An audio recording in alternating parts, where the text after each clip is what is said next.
Hello, everybody, and welcome back to the Gaming Mix podcast, your official podcast from analogstickgaming.com. If you don't know me by now, my name is Jordan. I've been out for a little while, so that's why we haven't had that many episodes. But of course, if you've been watching us a while, you'll know by now that to my right, as he now always is the founder of Analog Stick Gaming, Jeff. And he's pointing at himself right now. Trying to figure out, I'm like, yeah, check out this guy. So, Jeff, before we get to the predictable video game news, some of which is very bad, which is tradition for us, why don't we have a little catch up here? How have you been?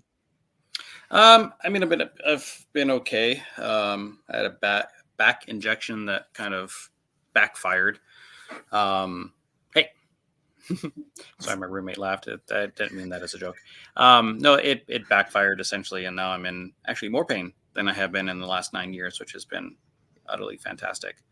Yes, yeah. But yeah, no, I mean, other than that, I've been catching up on some of wrestling. However, I've just been watching recaps just because like I'm tired of the same end to every fucking SmackDown where it's just like, the bloodline standing over somebody. Oh, did you watch the last pay-per-view? Which one was that? Bad Blood. Yes. Good.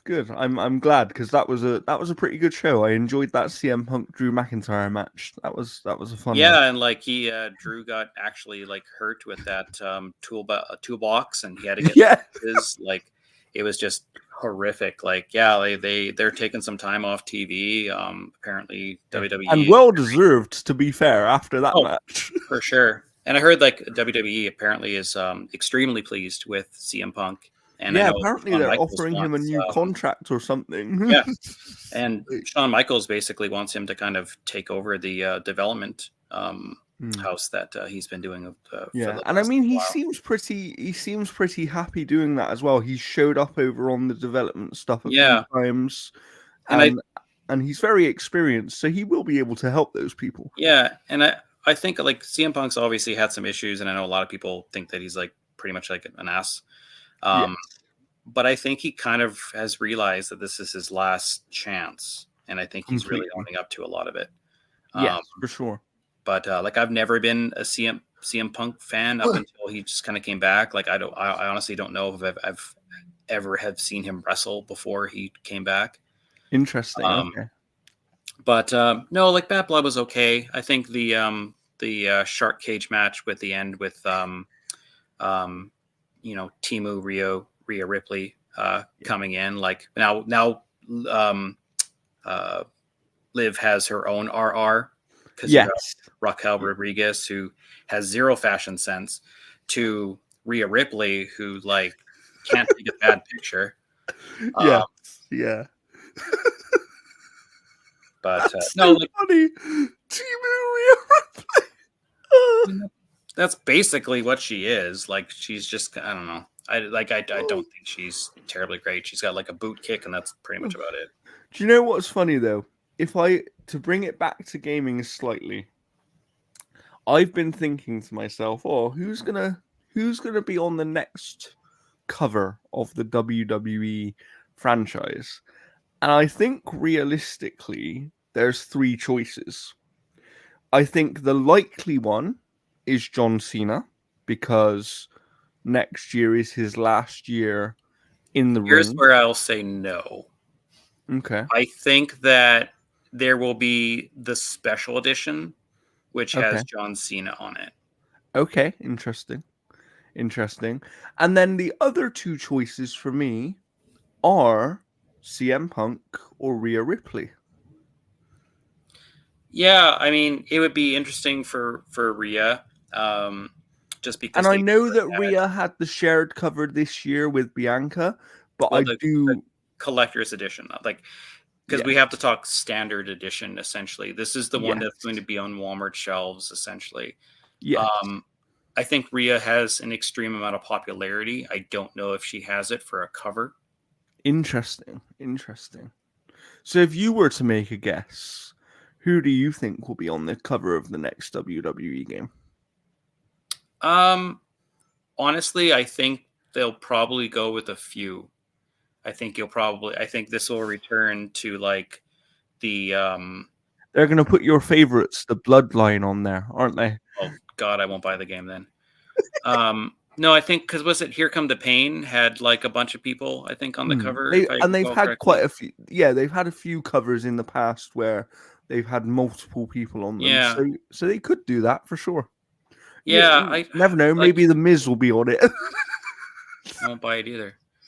Um, no, I don't know who really because like Cody's kind of top spot right now. Yeah, but they're not gonna put him They've on it again, right? they've done Roman already. Yeah. Like I could see them doing a shared one where you have, like Mm. Rhea or like LA Knight or, other people on it as well too. The Rock. No, I mean like he's on the board, so he has some pull, but I don't know. I don't think they would put The Rock. Like I could see them doing Rock versus Cena on the collector's cover or something like that. Yeah, that would be a cool one. Yeah. But I don't know who would actually just be like if they were doing a solo. Yeah, if they're You doing know, a solo star cover, I'm not sure. Maybe Drew. Drew might have a shout. no, I mean I could see them doing CM Punk in regards to like the push that they've been kind of going and Yeah. stuff. Because like Yeah. honestly, I wouldn't be a bit surprised if in a year CM Punk is undisputed or whatever. Yeah, that's true. And to be fair, in terms of the cover as well, it might depend on who they're basing their showcase mode on next year, Yeah, because it could be Cena, but they did a Cena showcase mode not that long ago, and I just yeah. don't Plus, think you got to they'll imagine do they've it been again. working on this before they even knew. Yeah, yeah, precisely. So, and there is. I know that okay, some people will argue like, oh, CM Punk, he wasn't in WWE that long the first time around, but he might be an easy one to do a showcase mode for because there's a lot of people like yourself who maybe didn't see him the first time round and actually might enjoy being able to discover that stuff.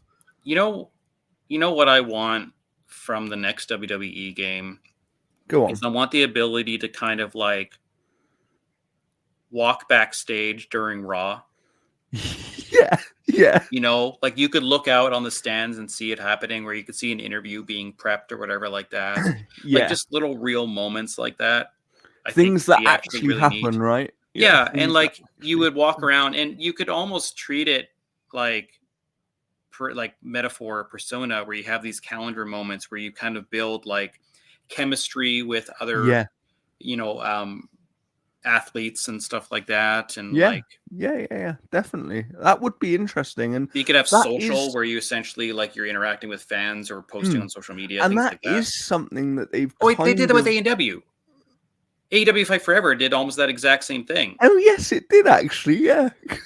Yeah, Well, maybe they'll take a leaf out of that book, maybe they had we'll something there. see in time. I can imagine that, it won't be too long before we start hearing about things that are gonna be happening in that game because it tends to come out in March now every year, Yeah, sort of and March, everybody's April. been dropping news just randomly, like one of the articles we're going to be talking about that just came Yeah. out of freaking nowhere. So, speaking of news, should we get straight to the news for this week? Because we have a lot of it because we haven't been around for a little while. So, what's up first, Jeff? Yeah, I kind of struggled to find some stuff. But we'll talk about this just so we can keep kind of the general conversation kind of going. Venom, The Last Dance, has the worst box office opening of the trilogy. This comes to us from IGN. Venom: The Last Dance won the U.S. box office with 51 million, but still came in below expectations with the worst opening weekend of the Spider-Man spin-off trilogy. As reported by Variety, domestic ticket sales for the third Venom film were expected to reach about 65 million after a production cost of 120 million, not including marketing costs. Worldwide sales reached 124 million for a total of 175 million dollars. Domestic results came in lower than both previous films. The first Venom had a $80 million box office draw, and the sequel to Venom: Let There Be Carnage had 90 million. So hitting 65 million obviously is a little bit shorter. So I had the chance to see Venom: The Last Dance. I went and Okay, saw it just I because. haven't seen it yet. Yeah. I will watch it, but don't worry, I'm not concerned too much about spoilers because I hear the movie isn't great. Well, I mean, Fortnite kind of spoiled some stuff by launching a bunch of skins early. Um, Mhm. and like the movie itself, like I'm not going to generally spoil most of it, but like the trailer kind of gives out a lot already, Yes. including pretty much the majority of a lot of scenes featuring Null. Null is handled in terms of his portrayal Mhm. is great. I think Null is honestly probably one of the most comic accurate versions they've kind of done in the Venom movies. But the movie is dog shit. Like it is. Is it Borderlands bad? Um, no, I think it's like Borderlands. There's nothing good about that film. Other than the Jessica New cameo, that's about it. But with Venom 3, like there are some okay moments. Like again, the relationship between Eddie and all that stuff are fine. But like the whole film is basically like Venom needing to escape the xenophage, which have been sent by Null to contact the Codex. And the Codex has been something in the comics and stuff. And it's basically kind of like any creature that the symbiote race has come into contact with is saved in this codex. So if they killed a celestial, Null could essentially create a celestial out of symbiosis and kind of rule all like the entire multiverse. And so they have to hide. They have to basically like get the codex away from the xenophage. And the only way that the xenophage can actually track Venom is if he turns into Venom. Now he can have the Venom symbiote on the shoulder and be like, like that kind of stuff. Yeah. But if he turns into full Venom, they can track him. So what do they do when they get to Las Vegas? Yeah, Chen, the lady who runs the convenience store in Venom 1, she's there in Las Vegas and she wants to have a dance with Venom. And it's like, no, the xenophage is going to find us. And then Venom's like, yeah, but I want to dance with Miss Chen. So guess what happens? So he dances and then they find him. Yep. And they're surprised. Like, it's just so stupid. And then, like, a whole bunch of stuff happens at the end that's a big CG fest. And the CG looks absolutely horrible for all of the additions that they do. And, like, they do this, like, little, like, because it's like, Tom Hardy's contract's up and stuff. It's the last dance. So they kind of portrayal that this is the last time that Eddie will play Venom. Like they play that up because like that is how the contracts work. Yeah. And obviously if they decide to bring Venom in with the MCU and stuff, Tom Hardy will be right back there with Venom. But they do this like kind of like sad moment song where they're like showing all the memories throughout the entire trilogy, and then you see Okay. some of them that were like 10 minutes ago and you're like, that's not long enough time for a memory to show up. Yeah. That's just kind of like, hey, do you remember that time that we talked about wrestling on the Gaming Mix and we talked about who would be on the cover of Yeah. WWE? Just Good 5 minutes times, right? ago. Just good times, right? Like that's exactly what it's like. It's so dumb. And then like they have that family that's in the trailer where they're singing songs in the van. Yeah, they're in it for like 45 fucking minutes. Oh my god. Like it's they have all of these little side moments and stuff like that that distract away from it. And like this is a first time director. It's the lady that wrote the first two and stuff like that. And like Yeah. they have these little moments and things like that where they create backstory for all these characters, like, hey, why are you wearing this little Christmas thing and stuff like that? It's like it's June. And then they pay that off, and then they have like a backstory for the doctor that's there about her brother was killed by lightning and she's scarred and stuff. And they have these little moments where so that they can be like, oh hey, when this happens, it's going to be because of the lightning. When this happens, it's going to be because of the Christmas tree thing. And then they zoom in on like her shoes, which have pink laces, and Venom's whole thing is he keeps losing his shoes throughout the entire movie. So when they show those shoes, you're like, he's going to take those shoes. And guess what happens? He He takes those takes the shoes. shoes. So like, Oh, I don't know. God. It's not a great film. There is a post credit sequence, and then there is a post credit sequence. Okay. But I yeah, mean, I'll definitely watch it because at the end of the day, I've watched the other two movies and yeah, I will still watch it.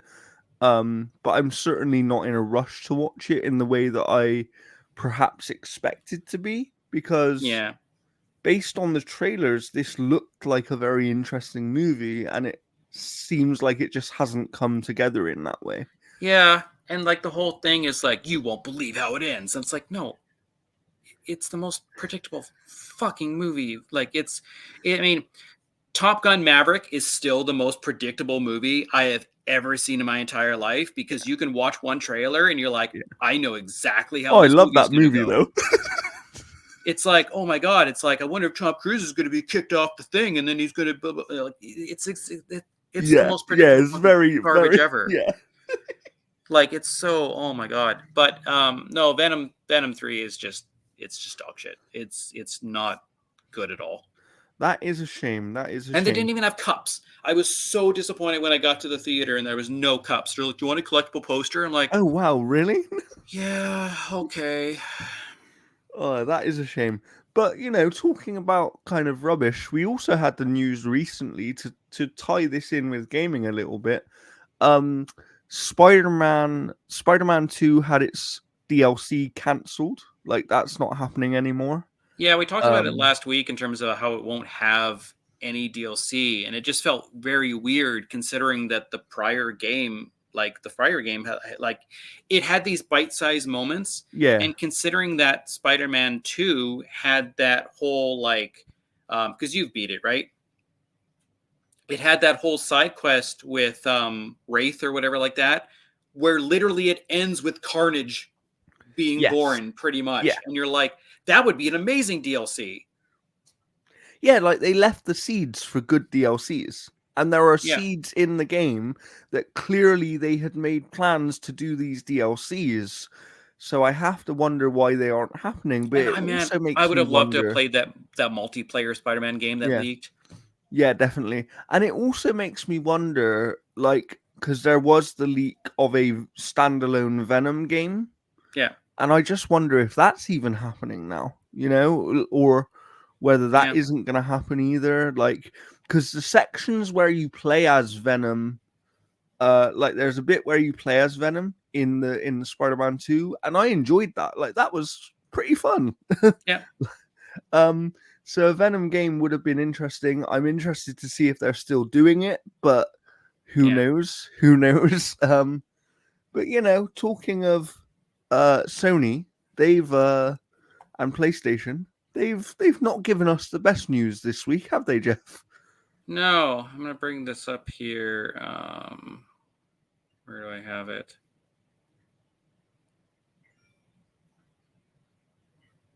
Oh, I must Jeff have has a million accidentally. tabs open and he's trying to Yeah, I find must have it. accidentally closed it. So I'll bring it up right after I do this here. Actually, it might even just bring all the news here. Firewalk Studios has posted a farewell message following the announcement of the studio's closure.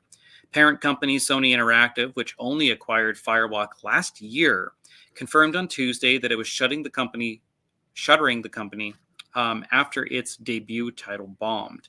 The title in question, it was Concord, a live service shooter which Sony signed early in development for an initial $200 million, according to Kotaku.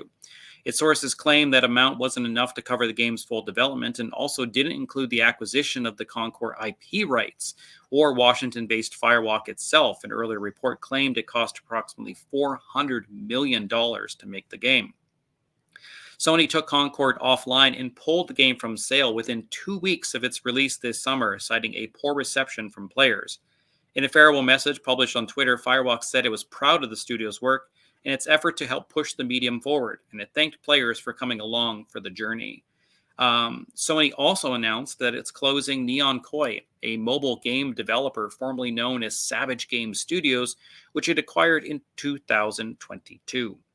While mobile remains a priority growth for the studio business, we are in the very early stages of our mobile efforts, said Sony Interactive Entertainment Joint CEO Herman Hulst. To achieve success in this area, we need to concentrate on titles that are in line with PlayStation Studios' pedigree and have the potential to reach even more players globally. With this refocused approach, Neon Koi will close and its mobile action game will not be moving forward. I want to express my gratitude to everyone at Neon Koi for their hard work and endless passion to innovate. Um, so like so essentially this is Sony saying like, yeah, we're just going to stick to third person walking third person like over the shoulder daddy games. Like, This is them acknowledging we made mistakes and we don't really know how to do these other things that well. So we're going to focus on what we do well because we know that that's what our audience wants. I don't think that's a bad thing necessarily. However, what I would say first and foremost about this entire situation, I understand that Concord costs a lot of money and I understand that it was a failure.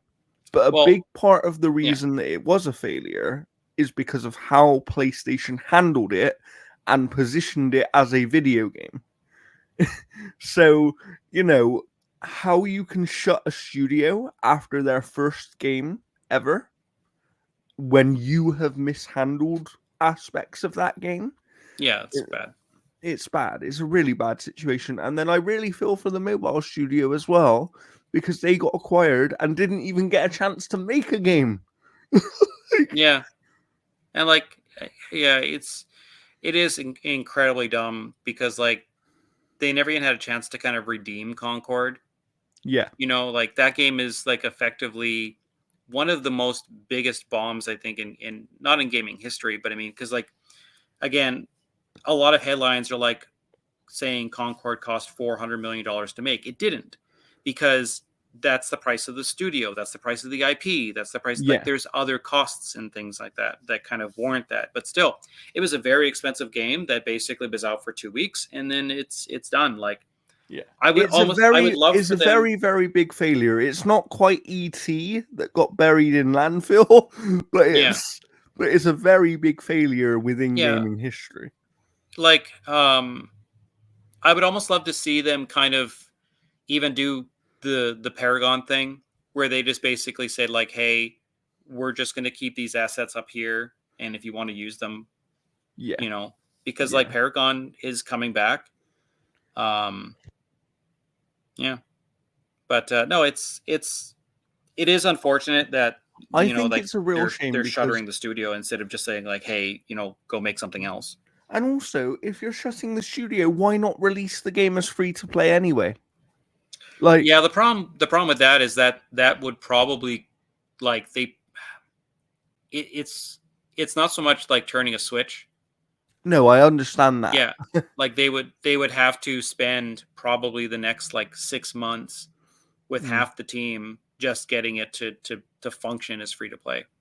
Yeah, I mean, it does suck though because look, I understand, and we're gonna focus on Concord here and Firewalk because that is the bigger news, and it's the bit of this news that we have most able to talk about, right? But I understand that, Concord wasn't the most original game in the world. We've had hero shooters before and all that kind of stuff. But everything I heard from people was that when you actually play it, it was a fairly solid game to play. And the impression that I got was the thing that really hurt this game was the way it was marketed and the fact that it cost a lot of money for a game that probably should have been free to play and multi-platform everywhere at launch. So, it's a real shame. And I hope these developers, all of these developers, land on their feet and find jobs because especially in Firewalk, there's some very experienced developers at that studio, people who worked on Call of Duty in the past and other projects like that. So, it is a shame. And this is something. And they worked on that game for 8 years. Yeah. Can you imagine like working on something for 8 years and the public got to play it for 2 weeks? Yeah. Yeah. And then you don't even get a chance to try and redeem it. Yeah. Like it's pretty like, Anthem, like people want to say Anthem bombed, but people got to play Anthem for quite a while, and you can still Yeah. play Anthem. And Anthem was And you great. know, it's like another game that wasn't a massive success or anything this generation. Redfall, right? Like Yeah. Redfall was a failure, and it led to the closure of the studio eventually. But the game survived for a year with continuous support before that happened. They were given a chance to try and turn it around. Like, Yeah. so it is a real shame, and I really feel for this entire studio because, like you said, can you imagine if we spent 8 years of our life on something, Jeff, and then we put it up on the website, and then the company said to us after 2 weeks, "Oh, you got to take it down now." Is that me sending an email to me? Yeah. Dear Jeff, please shutter your website. Thanks. Send. Like, how crazy would that be? You Dear know, sir or madam, fire! Exclamation mark. Fire. My roommate is freaking it's out too much. actually, it really sucks, and we've spoken about it time and time again. I hope that, you know, the industry at some point can turn around. One thing I will say that I dislike, and I don't know whether you see this happening as well, Jeff, but in some cases when these studios get shut down, it doesn't seem to get as much of a negative reaction as other cases. Almost like some studios don't matter as much as others, or almost like some people's jobs don't matter as much as others. And I actually think that's a real shame because, yes, okay, this game didn't succeed and whatever, but these people are still people that were trying to do the best job that they could do. Yeah, and I mean, we also have that Concord animated short coming from that collective of short stories and stuff, which just I don't know. Like, can you imagine being a developer on Concord and then knowing that's coming out? That must hurt because it's like the thing that you worked on lives on in something that you didn't work on. You know, Yeah, it sucks. But what I yeah, will say is, on the other side of it, if you own Concord on physical, keep hold of that thing because that is like a treasure now. You know, I it's literally would have bought it had I known. If I just would have been like, shit, I'm just gonna go to Walmart real quick. Because it's literally a coaster. Like yeah, it's nothing more than that. Like, you know, yeah. the IP has no chance of literally coming back. That it makes a very strong case now of being one of the guest characters in Astrobot DLC, because that seems to be the MO of what Sony does there. Oh my god.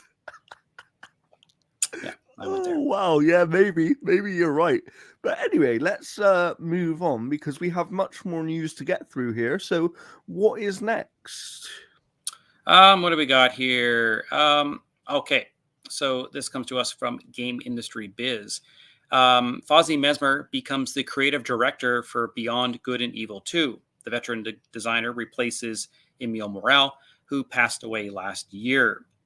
Mesmer, a veteran designer who had been working in games since 2003, has been at Ubisoft for the past 3 years, previously as vice president of global creative working across titles such as Mario plus Rabbids Sparks of Hope, Star Wars Outlaws, and Beyond Good and Evil's 20th Anniversary Edition. He previously worked at the likes of DICE as head of design, King as studio design director, Gameloft as principal designer, and more. He commented, "I have been working with these peeps for about years now, and on this ambitious game, and witnessed their talent firsthand. I am standing on the shoulder of creative giants who have supported the team before me, and I look forward to continuing to craft a game that is truly unique for players to enjoy." Beyond Good and Evil 2 has been in development limbo for pretty much decades after the game was first announced in 2008. Last year, Ubisoft Montpellier's managing director, Guillaume Carmona left the studio amid labor issue allegations. So Beyond Good and Evil 2, this thing Yeah. has been in development hell for the longest time, announced in 2008. Mm-hmm. Um, However, I do want to say something on that for a yeah, moment because I do agree. However, I think that in reality, or at least in my head, I only consider it being in true development since the announcement they made about 7 years ago now. yeah, Because that was when they actually had a full dev team and were actually working on it consistently. Obviously, yes, there was an original vision for it back in 2008, and they were trying to get the project off the ground then. But my understanding is nothing ever really happened with it. So if it never started in the first place, can you consider it to be in development hell? yeah. I mean, if you've started something and you're trying to like get it built and stuff, I think the timeline kind of still matches. True, But true. like the thing as well too is like we've seen footage of this game. It had some play tests. It had some like stupid art thing with Gordon Jo- Levitt or whatever his Joseph name is. Gordon-Levitt, yeah, yeah. Yeah. Where they were doing that. And then you have the essentially the creator of it leaving, and who knows when that, who was taken over and all these other kind of stuff. And we know now. But and then like the team and stuff, as far as I know, some of them were taken off to work on like other games like Avatar, because Avatar was made by, you know, 35 Everyone. different Ubisoft studios. Yeah. Pretty much all hands on deck for that one.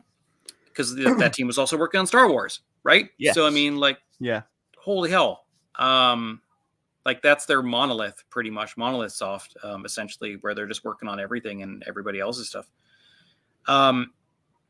This game has been like one divisive as well, because the Yes. the look of this game is like, oh, you're not playing as Jade. Oh, it's a prequel. Oh, okay, cool. Like, all right, like, and then you have like the monkey and like the lady that was in the trailer as well too. Like you have all these different things that are just kind of like you look at all of it and you're like, is this even beyond good and evil? Like it is Yeah. such a weird It game. sort of feels like its own thing, right?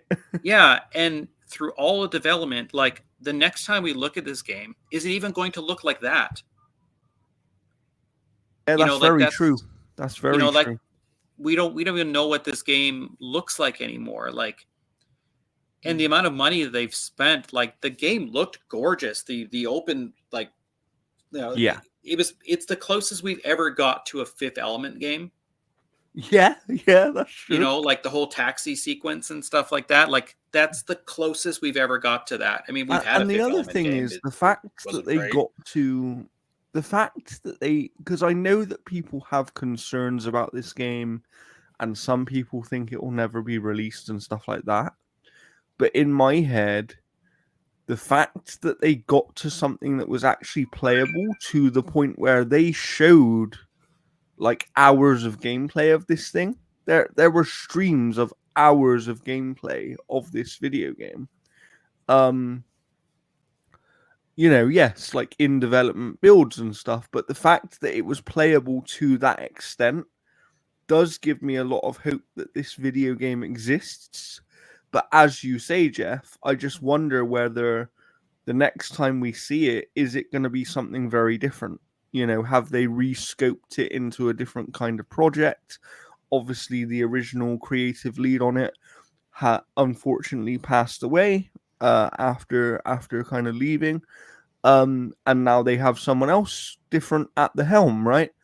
Um, this Mhm. developer does seem very experienced, though, based on what I'm hearing, and maybe that's a good thing, And if we see this game again in a year or two, I am really intrigued to see what we see from it. I think the problem is Ubisoft at the moment have so much negativity around them because there's so many negative things that happen that I think for the vast majority of people, it's got to the point where it's really hard to have hope about Well, anything they're working on. they changed the entire release format essentially for Assassin's Creed Shadows. Like they removed the season pass. That's gone. They're kind of content completing that game essentially based off your initial purchase. So that's kind of interesting. They delayed the game as well too. Like they're adding like a co-op mode to that game as well too, because you've got two playable protagonists. It sounds like what they're doing is they've delayed the game to finish off content that potentially would have been add-on season pass stuff Yeah, they even later. reduced the price of the collector's edition because the season pass doesn't exist anymore. Yeah. Like this, I'll say this right now: Assassin's Creed Shadows is going to be the make or break for the public perception of Ubisoft going forward. I agree with that. I think is a really big game for them. I Yeah, think is a really massive, massive game for them because, and they always said it themselves, even in the past, they always said that having Assassin's Creed in that setting was kind of like their card to play when things got bad, right? yeah. So if they don't get that right, it's going to be very bad for them. But if they do get it right, it could completely flip things very, very quickly. So I'm interested to see. I'm still fairly confident, as we mentioned before. I have quite a lot of confidence that Assassin's Creed Shadows is going to be at least a good game. Well, I mean, it's made with the Odyssey team, and that's Yeah. the best Assassin's Creed ever. Yeah, so I have So quite a lot of confidence it's going to be at least a good game. The it is. question is, No. It's the one that I bought like 4 or 5 times. Yeah. wow, My wow, there we roommate go. loves Origins. Yeah. Wow, Um, wow. But no, like, yeah, I know. I'm excited for it. You know, it's going to be great. I'd love And to I'm see how that sure co-op mode we'll plays. both be playing it. That it's very likely that we'll actually both be reviewing it because at the moment I'm down to handle the coverage for the Yeah. Outer Haven. So Jeff will be doing our coverage when the time comes for that. But yeah, I think that look, it is a massive, massive moment for them, and I think it will affect their future because I think that if that game isn't successful, it's very likely that Ubisoft in some form gets sold. And then that will affect so many things after that, right? So it's going to be really interesting to see. But on Beyond Good and Evil 2, I'm glad that they have new leadership in place now, and that hopefully that project can get back on track. But we do have more Ubisoft news, right, Jeff? Yeah. Some interesting stuff. One that is very cool, but also leads into one thing that absolutely sucks just because of where that team came from.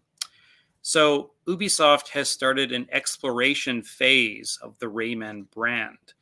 Ubisoft has said that it's exploring bringing back the Rayman series. The company told Kotaku that a Rayman project is in the early stages at its Montpellier and Milan studios.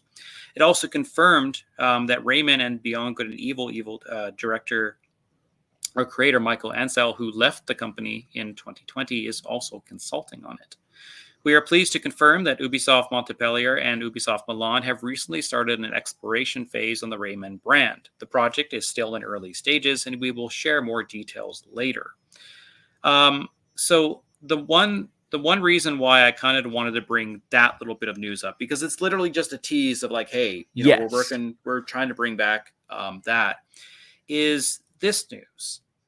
Ubisoft has disbanded the team responsible for Prince of Persia: The Lost Crown.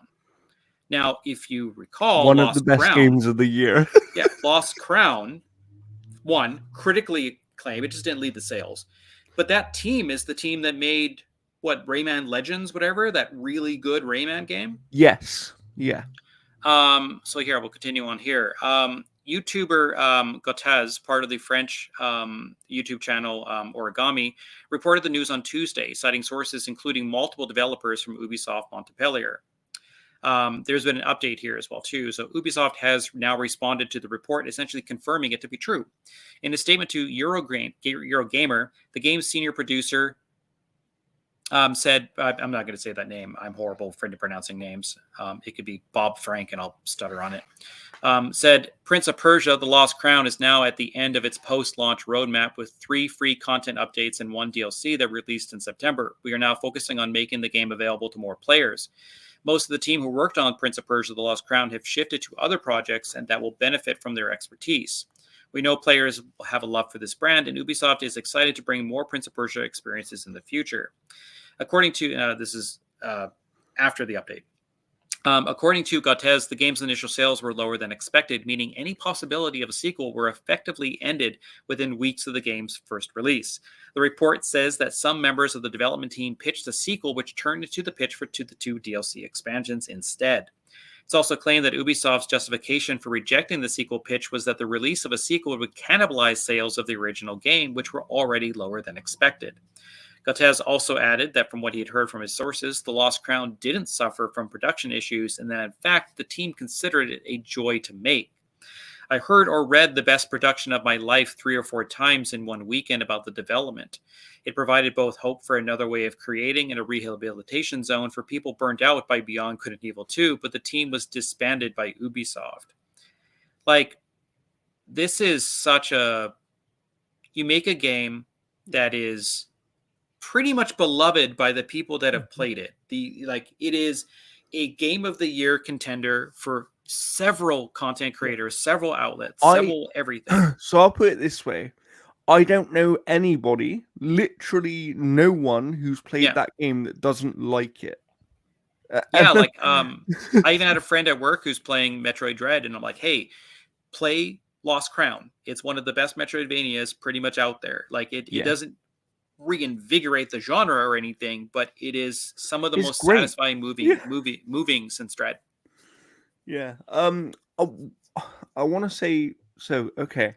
So first of all, I want to say, Ubisoft, please remember your history. The first Assassin's Creed game wasn't that successful. But what happened? Good thing they didn't make any more after that, right? But what happened? You did an Assassin's Creed 2, and it was very, very successful. Sometimes the first game is laying the groundwork, and then it's... And the stupid thing is, they're like, "Oh, a sequel would cannibalize the sales of the first game." That's what every sequel does.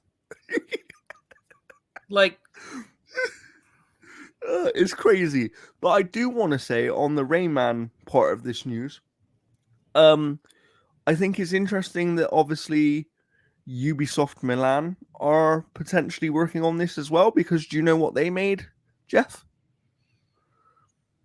Off the top of my head, no. Mario plus Rabbids. The 2 Mario plus Rabbids games. Yeah, well, I mean, the lead creator left, so there's no chance of a third one of those games. Yeah, but combining those 2 teams could lead to something amazing. Do you think that this is a return to Rayman in 3D? Oh, possibly. Because, honestly, I think after Lost Crown, they're going to be like, yeah, we don't want any 2D or 2.5D. I think that they are going to place, they're going to plant their flag in a full, 3D Rayman game. A genuine platformer. That could especially be after really Astrobot. Cool, they probably saw Astrobot and we can do that. We need that. Yeah. And let's make sure we have a whole bunch of dead Ubisoft properties in that game littered about. Prince of Persia being one of them, I expect.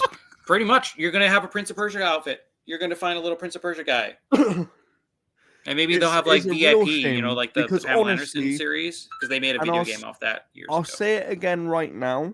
If you like Metroidvanias and you haven't played Lost Crown, even though that franchise is now likely dead unless some sort of miracle happens, please go and play that game. Well, they're still working on the remake, right, of the first one? Yeah. Yeah. And that sort of, had some development issues, and I think they restarted certain things. So we'll see how it goes. But, Ubisoft, this is the problem with Ubisoft at the moment. it's a little bit of positive news here and there, and then something negative that always comes along with it. And Well, I they mean, just can't seem to get out of that spiral. and they also just shadow dropped a Web3 game. Like, I don't know if it's Oh that yeah. NFTs or whatever like that. They just basically just quietly farted that out, basically. So, like, that's there. I don't know. But anyway, let's continue on with the news because we still have much more news to go through. We do. Let's take a look here.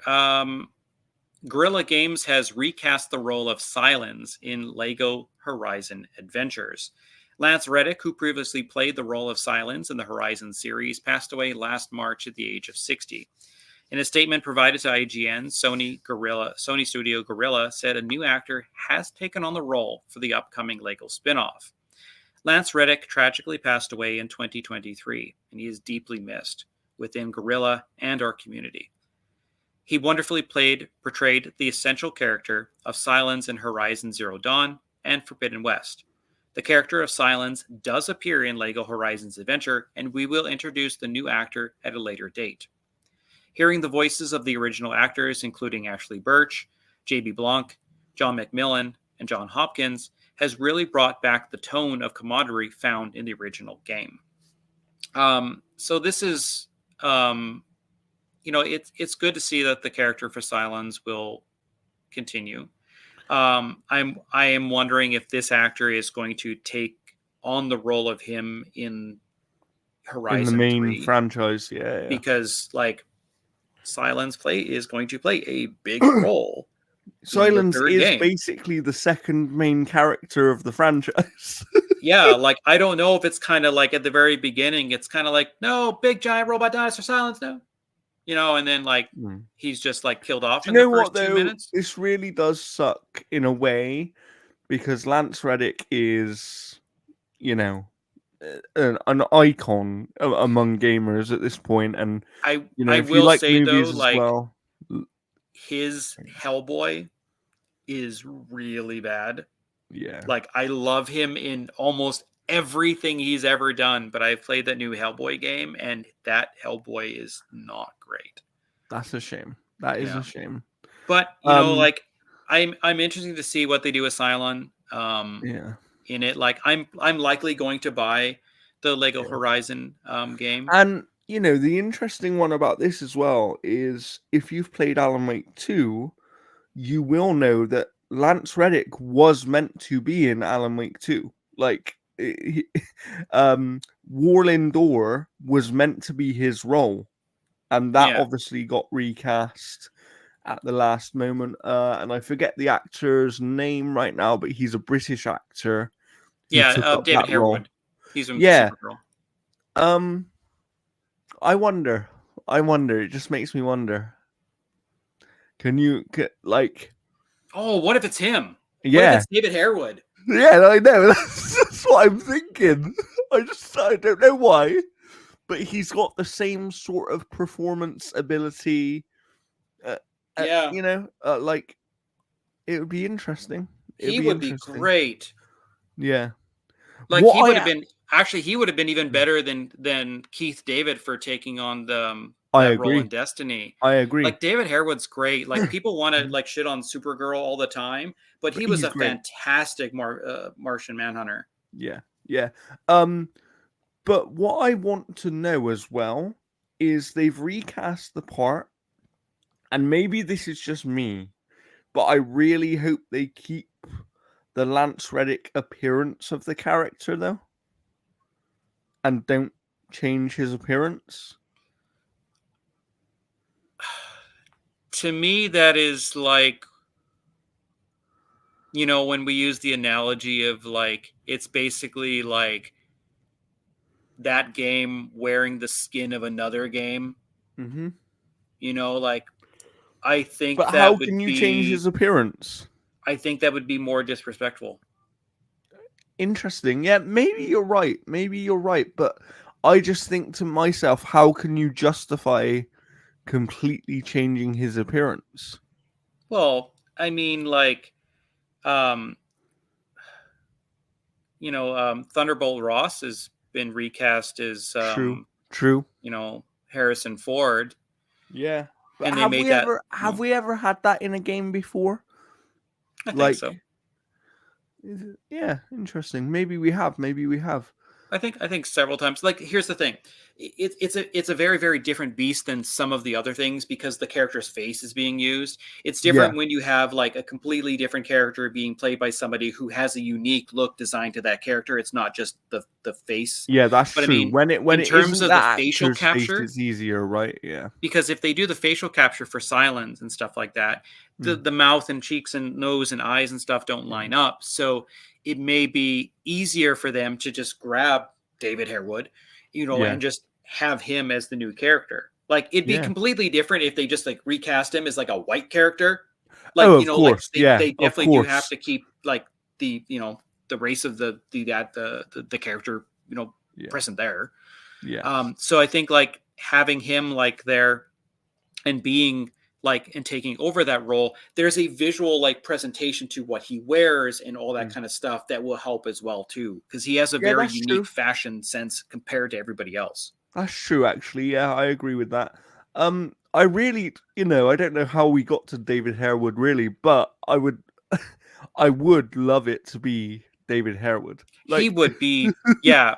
Honestly, if anybody was to take on that role, it would be great because he is such a, from what I've seen, like, because I watched like a lot of Supergirl, I watched a lot of like behind the scenes and things like that and stuff, yes, and just like his presence is just fantastic yeah, in those and things, and he's like also, he's great in Alan Wake 2. For as much as I don't like Alan Wake 2, he is very good in yeah. that. And what I And he can would be say menacing as too. well, for people that aren't familiar with him, he is in a lot of other things, and Yeah. he has huge range as an actor. So there's lots of different things you can do with him. Hell, in Alan Wake 2, he basically sings. Yeah. It's No, like, he is an incredibly versatile actor that I think is completely underrated. yeah, I agree. So that's going to be interesting to see. I think that I might be covering Lego Horizon for Outer Haven. We'll see if that happens or not. But yeah, I'm really interested to see who this actor is, and I wish them good luck on taking up this iconic part. So, yeah. All right. Speaking of actors, SAG-AFTRA, the labor union for American actors, has signed an agreement with a company that specializes in AI voice work. As reported by Game Developer, the union has signed a deal with Ethovox, which it says will make sure any actor deciding to work with Ethovox will be protected and compensated fairly. Ethovox, which claims to be the only premium voice service created by actors and empowered by AI, was co-founded by voice director Julian Kosneski, who previously worked at Telltale Games, and voice actor Cissy Jones from Starfield and Firewatch. The company makes digital AI-powered replicas of performers' voices, but promises that its clients have full control over how their digital replicas are used and will be paid for that work. SAG-AFTRA acknowledges that some of its performers do actually want to work with AI companies, and says its agreement with Ethovox will make sure that those who will work to a consensual model which guarantees them session fees and ongoing revenue sharing. So it goes on and further. Check it out. It's at Video Games Chronicle. This is potentially amazing news. Like, as long as this thing is stuck to and works properly in the way that it sounds like it's intended. Because I heard a bit about this AI company about a year ago. I think that Cissy Jones had an interview with Kind of Funny or someone like that, one of those sort of outlets. She's friends of the show or something. And she was talking about how they were kind of building this and trying to do it in a way that was fair for actors, and they wanted to get it right and kind of set the standard for how things should be. And it sounds like the union of SAG-AFTRA is fairly happy with whatever's happened here, right? They've signed a deal, and hopefully it sort of protects actors and their work and their unique abilities going into the future. Because, you know, I'll put it this way, and this is a sad thing to say, but can you imagine how amazing it would potentially be for some actors who might decide, yeah, I want to work with an AI company so that they can use my voice even once I'm gone, and actually my family can continue to get money from Yeah, the it can also usage of be my the voice. benefit of like if somebody, for example, has like, say like cancer, which kind of like affects their throat or voice or whatever, or Yes, some other type of disability essentially that goes on there, it and then could they allow can them kind to of still do continue to work. be that. Yeah. Like people that have a stroke or whatever, that that lose the ability to kind of cleanly speak, or like Yes. they develop illness, and some type of illness that kind of prevents them from doing Mm. the quality work that they've And been don't known get me for. wrong, I understand all of the concerns about AI. Yeah. Jeff's been making cat AI videos Oh, they're so recently, good. They're so and good. I understand all of the concerns, absolutely. But I do think that when used in the right way, AI can be a really helpful tool, and for some people, it could be game changing and allow them to extend their careers beyond what is possible. And the thing as well is like you get some actors that are incredibly busy, like say Troy Baker, Yes, who's in like literally, I think every game this year. Indiana Jones. I think he's been in every single game, even the ones that don't have voice acting. But you get people that could essentially handle like 4 projects at once, right? Yeah, yeah, And earn even more money if they're getting session fees. Like even if they do an AI session and they're doing something where they're getting like 70% the session fees, or whatever the case is, like that's still yeah. money that they're And getting. the other thing is, this could improve voice acting across games as well. Because imagine, for example, some actors will work with this AI company, and their voice can then be used for anything as long as they're kind of compensated with their actual fees or whatever's been agreed, right? Yeah. That means that we could see standard NPCs with the voice of Ben Starr, for example, Or just voices in general, instead of like the main character going like, "Hey, what do you need me to do?" Text, text, text, text, text, text, text, Yeah, text. Like, yeah, I'll get right on that. Because that's the thing that drove me nuts, and I'll talk about it in ECX, East X Nordex, and that yeah. is like when the voice acting's there, It's except for great, the right? doctor, it's fine. Yeah. But then there'll be these moments where they're like, It "Yeah, guess frustrates what?" me. And then they say something It else. frustrates me with the Yakuza games all the time, because when the voice acting is there, the games are amazing. They're so immersive. The voice acting is great. Yeah, Even Yong Ye, in my opinion, does a very good Kiryu in the English voice acting. yeah, I gotta get back to that game. And it's like, but the sections that don't have the voice acting because of limited time and all that sort of stuff, Yeah, if AI can help to alleviate that pressure and that working time for people, but still have a great experience and compensate them for that, yeah. that's an amazing thing. Like, it's a really, really good And then thing. it'll allow a lot of indie teams and stuff like that to get more voice acting, because like Yeah, you get some of them that do great. Like you take a look at like Elsie, and like yeah. Elsie basically like there's a lot of moments where there's not like voice acting, but when there's a ton of people who have And voiced in there's that that game. other game, is it Expedition 33, that has like an amazing voice acting Charlie cast? Cox, like holy hell, and Daredevil in there, fuck yeah, yeah. Uh, so yeah, so I think that this is actually really good news, and especially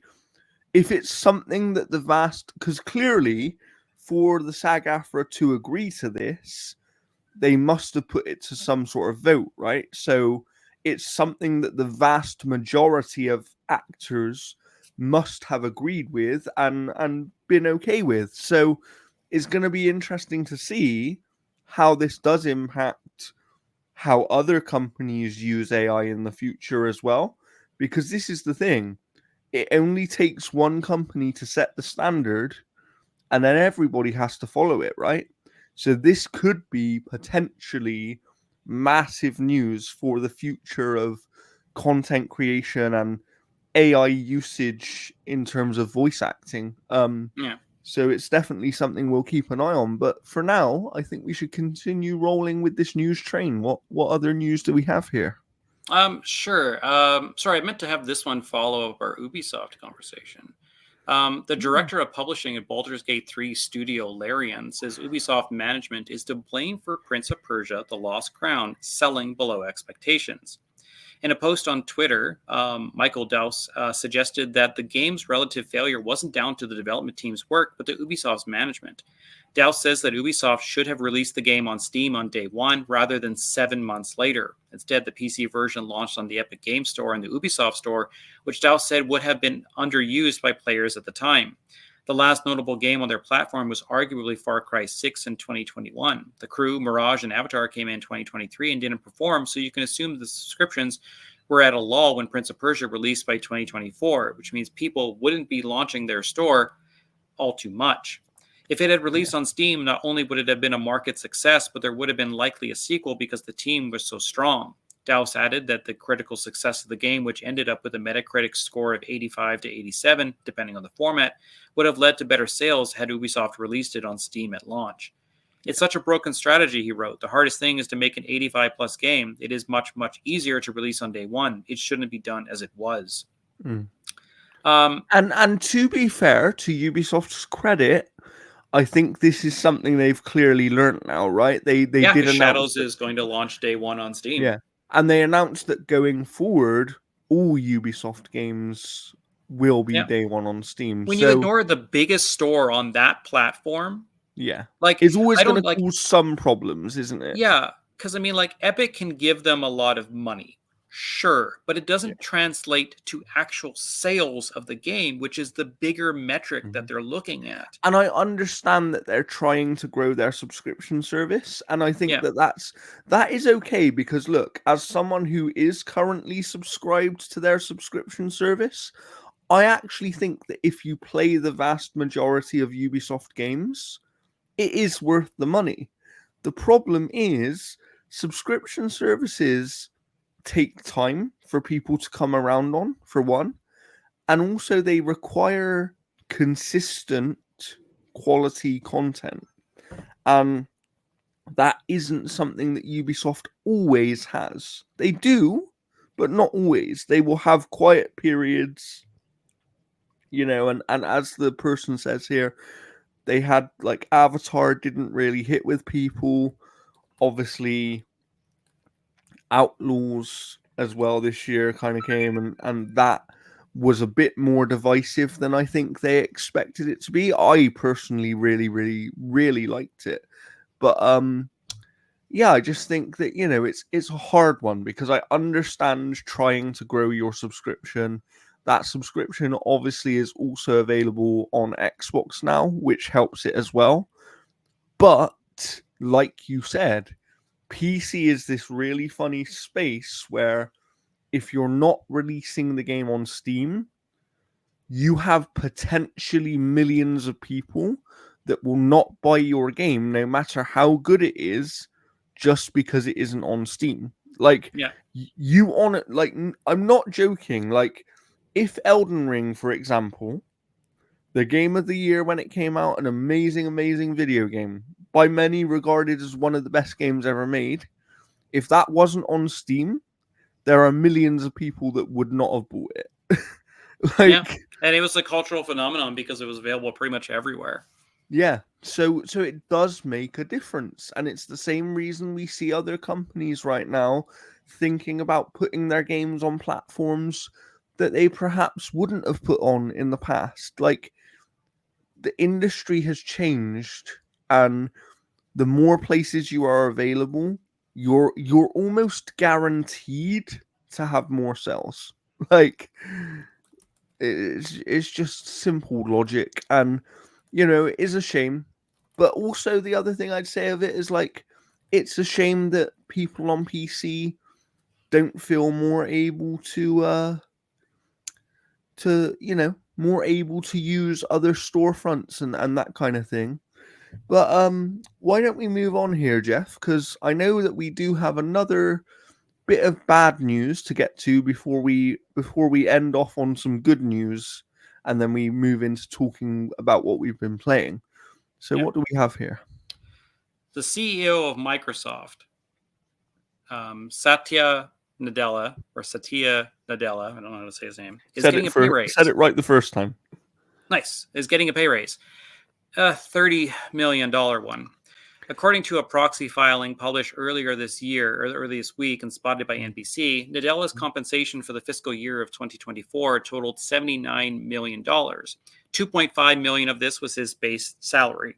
$71.24 million was stock awards, with $5.2 million was non-equity incentive plan compensation, and the rest was a mixture of other types of compensation. This is significantly higher than last year, when Nadella's compensation totaled $48.5 million. While Nadella's base salary remained flat between years, he saw a massive jump in the past fiscal year in stock awards, going from $39.24 million last year to $71.24 million this year. Okay. Per the filing, the ratio of total annual compensation of Nadella to the median employee at Microsoft was 408 to 1. Mm-hmm. Now, the story goes on. It's on IGN. You can definitely check it out on there. But am I allowed to swear on this podcast? Fuck no. Fuck that. Like, yeah, I know. Like, right? How many people have Microsoft let go of just this year alone? And look, I understand how business works. Yeah. When your business is performing very, very well, the person in charge is going to get more pay. I understand that. But 30 million more pay? Like, cut that in half and you could have saved thousands of jobs. Like, and we've seen Nintendo in the past. People at Nintendo have taken pay cuts to protect people's jobs. We've seen it happen at other companies as well. I'm not saying I don't understand it. Like, yes, when your business is performing well, the person who is leading the business should get more money. That's how things work. When you work hard and you are entitled to earn more money. But you don't do that when you've just cut like 8,000 jobs or whatever of people that without those people, your business wouldn't be performing well, Yeah, like, again, I'll give credit to the fact that his base salary has stayed. Yes. Yeah. That's something. Like, his base salary could have jumped from 2.5 to 6.3 million or something like that. Yeah. Who knows? The compensation things and stuff like that, okay. But the one thing that I think a lot of people are ignoring in this entire article is that Nadella is the CEO of Microsoft, not just Xbox, but Microsoft. So most people, when they see that, they're literally just going like, "Oh, the Xbox." They're focusing on that.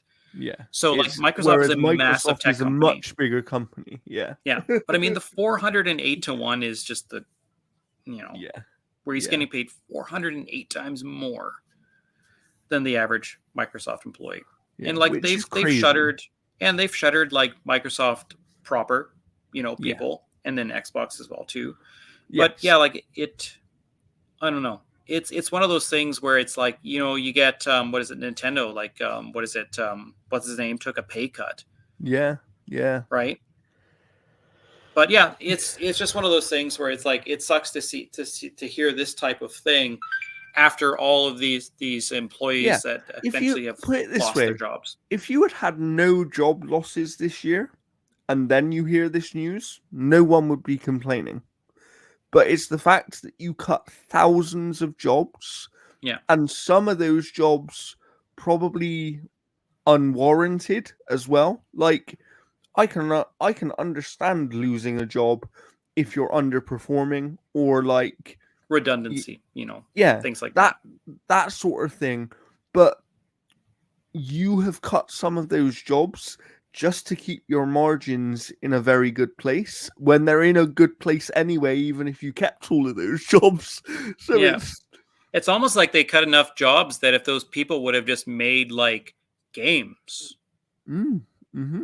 you know, stay with me on this, and those games sell and then bring in a profit. Yes. Business. Yes. Am I doing this right? Mm-hmm.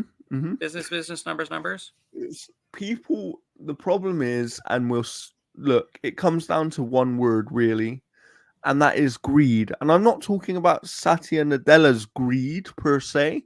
Like at the end of the day, he is part of a system that is. Do you know what I mean? Like Mm-hmm. he is one cog in the system of how business works, and unfortunately, business comes down to greed.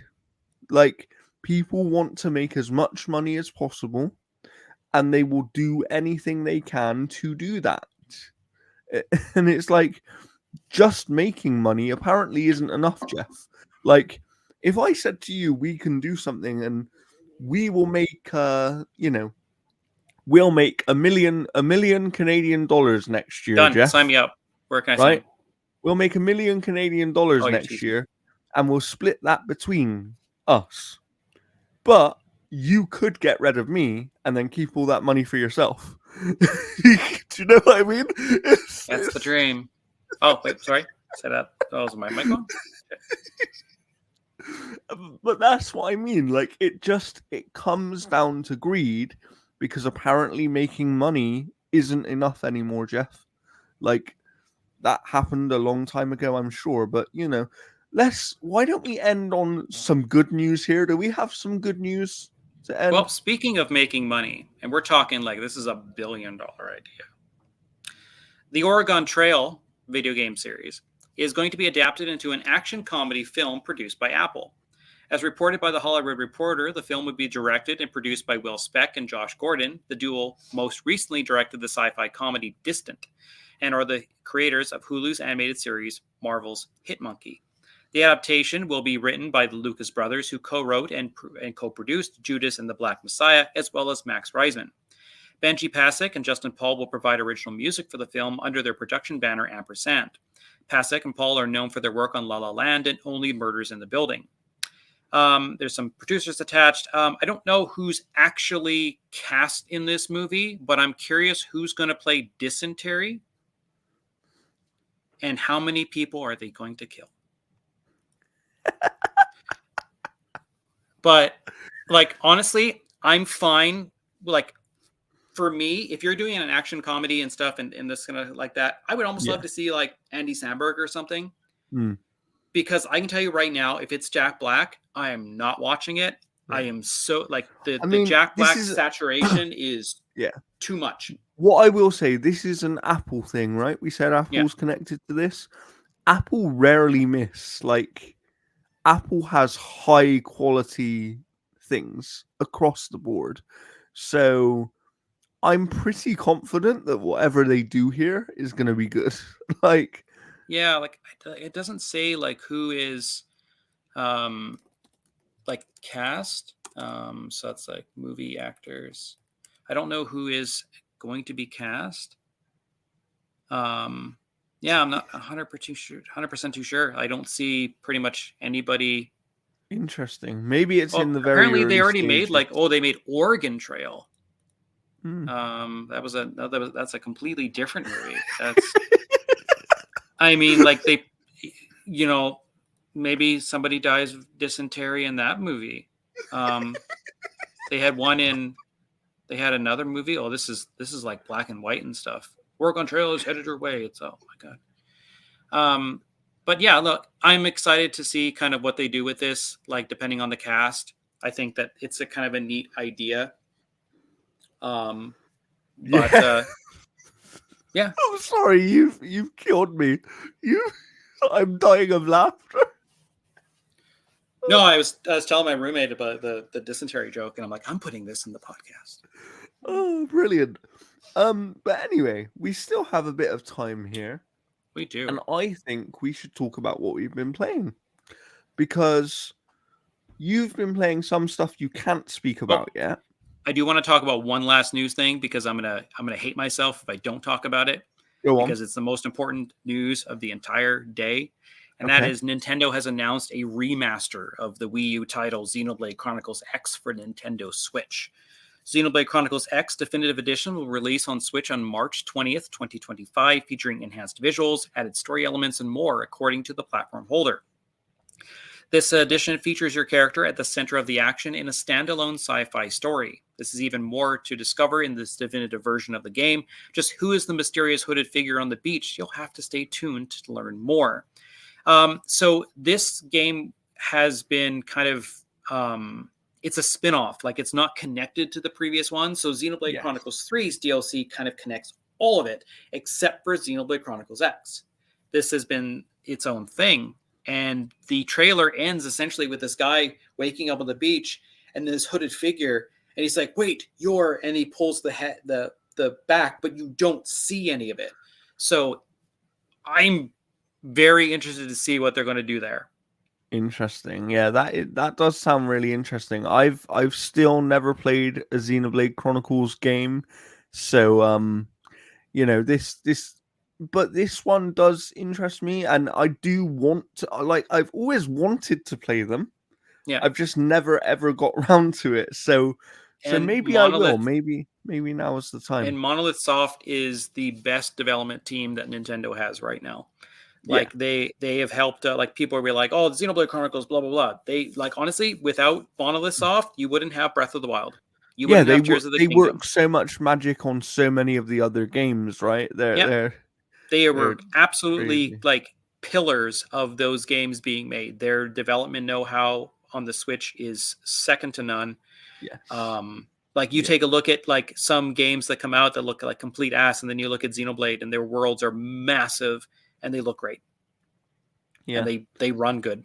Yeah. So, but now let's transition to what we've been playing, and I am going to start because I know you have been playing a few things that you can't talk about as well. So yeah, I'll start here. Next week.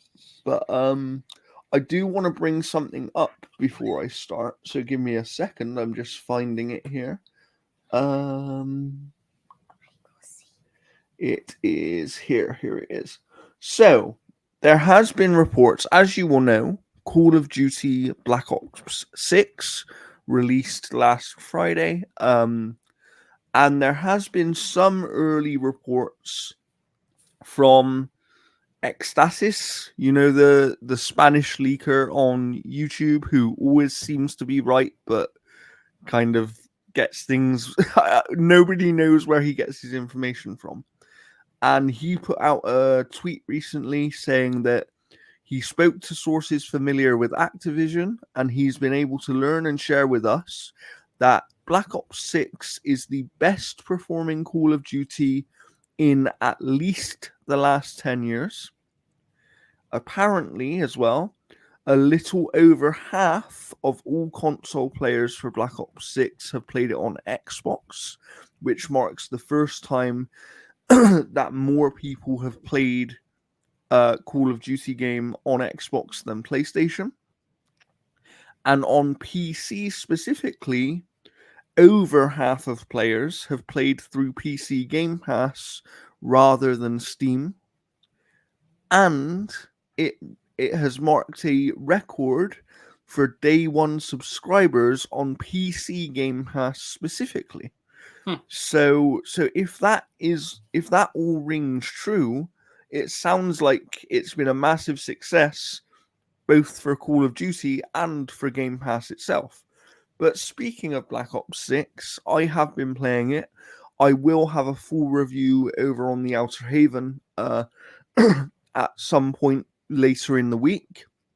I just need to write it up. But I've finished the campaign and I've played several hours of the multiplayer. And I know Jeff's played a bit of the multiplayer as well. So I'll talk about the campaign first. Yeah. This is a much longer campaign than they've had in the previous few years. It's sort of in the kind of 9 to 11 hour range. Which is decent for a first-person shooter campaign. 3 times longer than last year's. Yes. And they do perhaps the most interesting things in this campaign in the entire history of the franchise. Like, every single mission is kind of different. So there's one, for example, there's one mission in the game that is basically like a small open world, and you have optional objectives on the map that can help you get information to complete your main objective and all that sort of stuff. There are other missions that have a psychological element to them, where you're going around finding key cards or other items, and the world changes around you as you're doing that. There are other missions that are stealth based and kind of have you doing stealth, and if you're seen, it's not good. Let's put it that way. And then there are several missions that actually have 3 or 4 different ways to tackle them. Like you'll have different paths on how to complete those missions. And then something else I really enjoyed is you'll have a base of operations, and in that bit, throughout the missions, you can find cash. And basically, because you're off books, right? There's a reason that you're off books, so you're not getting any resources to help you. So the idea is you get this cash and you use it to upgrade your safe house, and doing that allows you to unlock different things. So like you'll have a weapons station, and that then allows you to, with cash, buy different perks like carrying more ammo with you, or being able to hold your breath longer with certain weapons, or like there's also a gadget station which allows you to have certain types of gadgets do more damage and all that kind of thing. And one of the things I really liked, talking about the different ways to play missions and complete them, is in the past you would pick up one kind of like a stun grenade or some sort of thing like that, and then you'd have one lethal grenade, right? Now you have almost like a gadget weapon wheel. So I can pick up throwing knives, and I can pick up frag grenades, and I can pick up medical stims, for example, and I can also pick up flash grenades. And then you press a button to bring up a weapon wheel to choose which one of these things you want to use based on the situation you're in. And it I don't know, it just led to this really unique experience. And like I said, there are several missions that I want to go back and replay and do in a different way. And it felt like the most easy way I can describe it is it felt like a Mission Impossible style of Call of Duty campaign.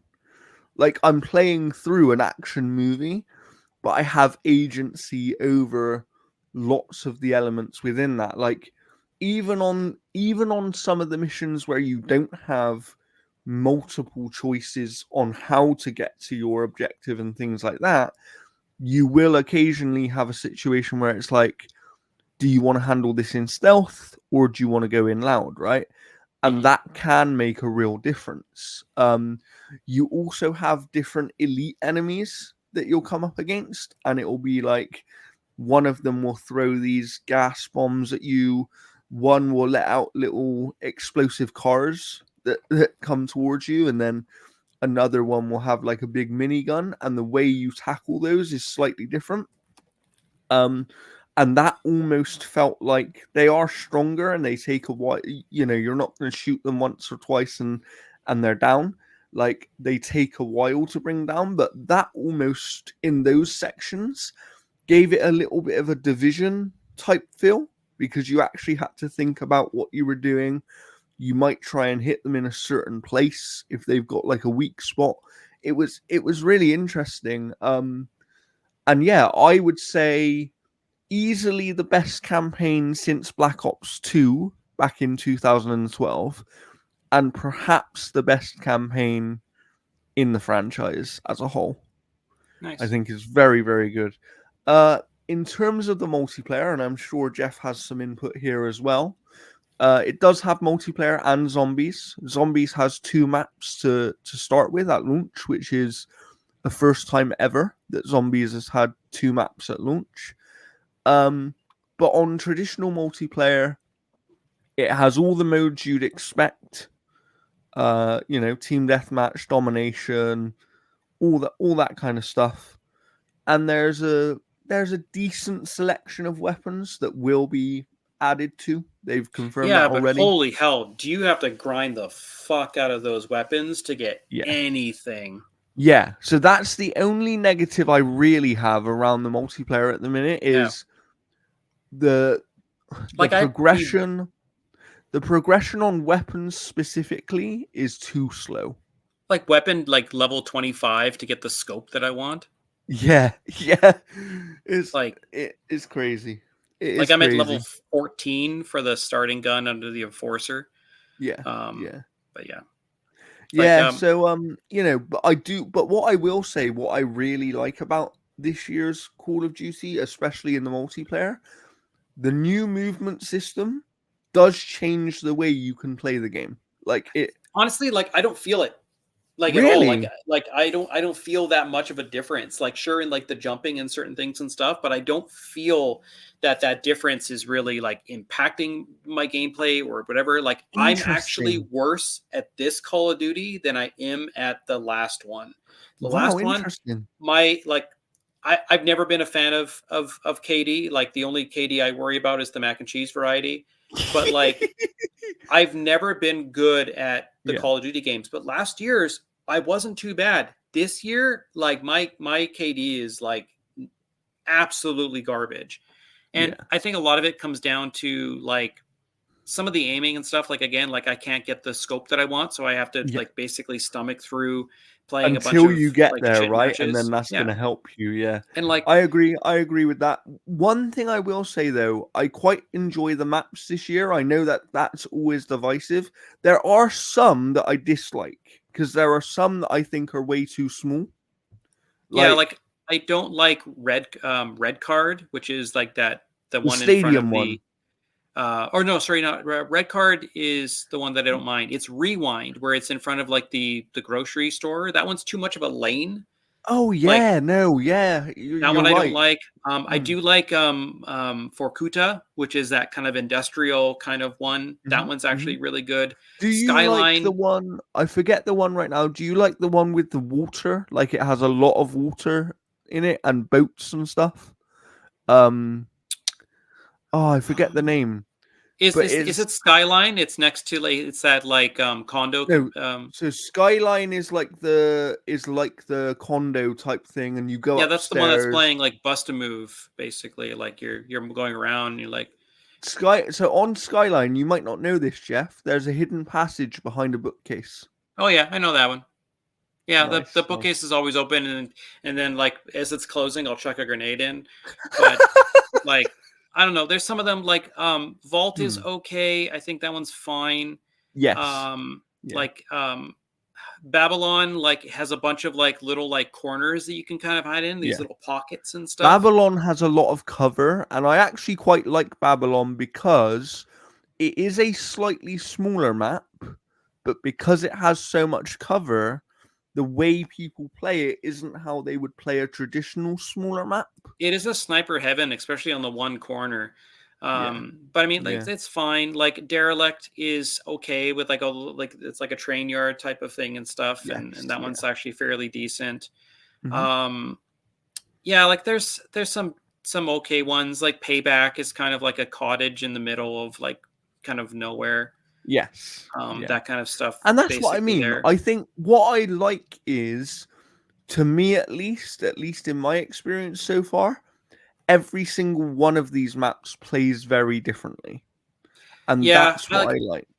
I don't think I'm too much of a fan. Like I think like last year's maps, like I kind of wish that they would just kind of like have a classic Mhm. map thing that you could go So, through. for fans of speaking of older maps, if you're a fan of the very famous map Nuketown, that Nope, is actually being added to the game this Friday. son of a bitch. Um, and then I think next week or the week after is the official beginning of season 1, and they have confirmed new maps and weapons are coming in season 1. I like how people are like, if you check out like the Xbox reviews when you go pick a game and it shows user reviews, they're like, I bought the collector's edition and none of my shit's here. I'm like, yeah, season's 1 not isn't here, bitch. Like, of course your Yeah. stuff's not going to be there. Yeah, like Like, it's not going to be there fucking yet because stupid. season And 1 then people hasn't will like started. put a vote, like they'll put 5 stars. Like all the people complaining about this don't realize that the season hasn't started yet, so their unlocks are not here. And then there's a 1 star next to it, like, where's my stupid unlocks? I'm refunding. It's so One, funny. and I do want to speak on performance slightly for a moment because I was playing on PC. The game has crossplay and stuff in multiplayer, and Yeah. in multiplayer it's been absolutely fine, no issue at all. However, when I was playing the campaign through the Xbox app specifically, so if you own the game on Steam, your experience might be different. But if you're playing through Game Pass on PC, the single player was actually crashed on me a few times. Oh. So I had to move over to console to finish the single player campaign. Oh, you But on upgraded. Nice. console, it had no issues at all. Obviously, doesn't look as good, doesn't run quite as well in terms of frame rate, but is still a very solid experience and had no crashes. So there's that. Nice. But yeah, I really, as an overall package, and I haven't spoke much about zombies yet, but I will in a second. Yeah. As an overall package at launch, I think this is the strongest Call of Duty offering in quite a long time. And zombies is also great. Have you played any zombies yet, Jeff? No. Okay. Is it like the regular zombies where you grab a gun and then you earn coins and then you open up a door and that goes to another area and things like that? Yeah, so it's Is it- round based. It's round based Okay, zombies again. because last year's Call of Duty, where it was just you running around on the Warzone map, is the worst Mhm. freaking zombies mode I have ever seen in that series. Yeah. So this is more like the traditional where you have a set map where you have to open doors and there's a mystery box and stuff and you still have to kind of upgrade your weapons and things do get tough because you will encounter the elite enemies like on occasion. Yeah. But it is the traditional round-based zombies mode. That's So good. if you like that, you'll like these. On one of the maps I've only played once so far because it seems like a much more difficult map, and that is I forget the name of it, but it begins with T. So whichever one begins with T, that's the one. For the multiplayer maps? For the zombies map. Oh, okay. And then the other zombies map Yeah, Terminus. so Terminus The other one's is Liberty hard. Falls. So the Terminus map is definitely much harder in my experience, and I think you're meant to sort of start on the other map It'll be a and then third map before the end of the year. yeah. So but this other map is almost like a little town, and there's a church and Okay. stuff like that. So it's almost like a little town. And there's zip lines between the roofs as well, so you can use zip lines to quickly get around the map. Yeah, and it's really, really fun. I've lasted up to round 27 so far, but that was with 4 players. So, Nice. and it does get quite difficult. You definitely need to pack a punch your weapons in the mode, but I'm sure me and Jeff will play more of that. But what I would say is if you like traditional zombies, that is what this is. Nice. Both of these maps are traditional zombies, and yes, they take some lessons and some learnings from the open world stuff they did. Like there are aspects of that in here, but the core of it is traditional zombies. You can buy weapons off the wall, you can pack a punch weapons, you have to go to different locations to pick up your perks and stuff like that. Yeah, it's great. It's as an old school zombies fan, this is exactly what I wanted. So Yeah. I'm And really happy with it. the one thing I'll say about Call of Duty this year is that thank God the UI is fucking readable. Yes. Yeah. Like the menus and stuff in this game are like, yeah, this is what you should have been doing. Yeah, Like for it's sure. so easy to navigate now. Like they really learned, because like the previous one just looked like fucking Amazon Prime. Like it just looked so For sure. stupid.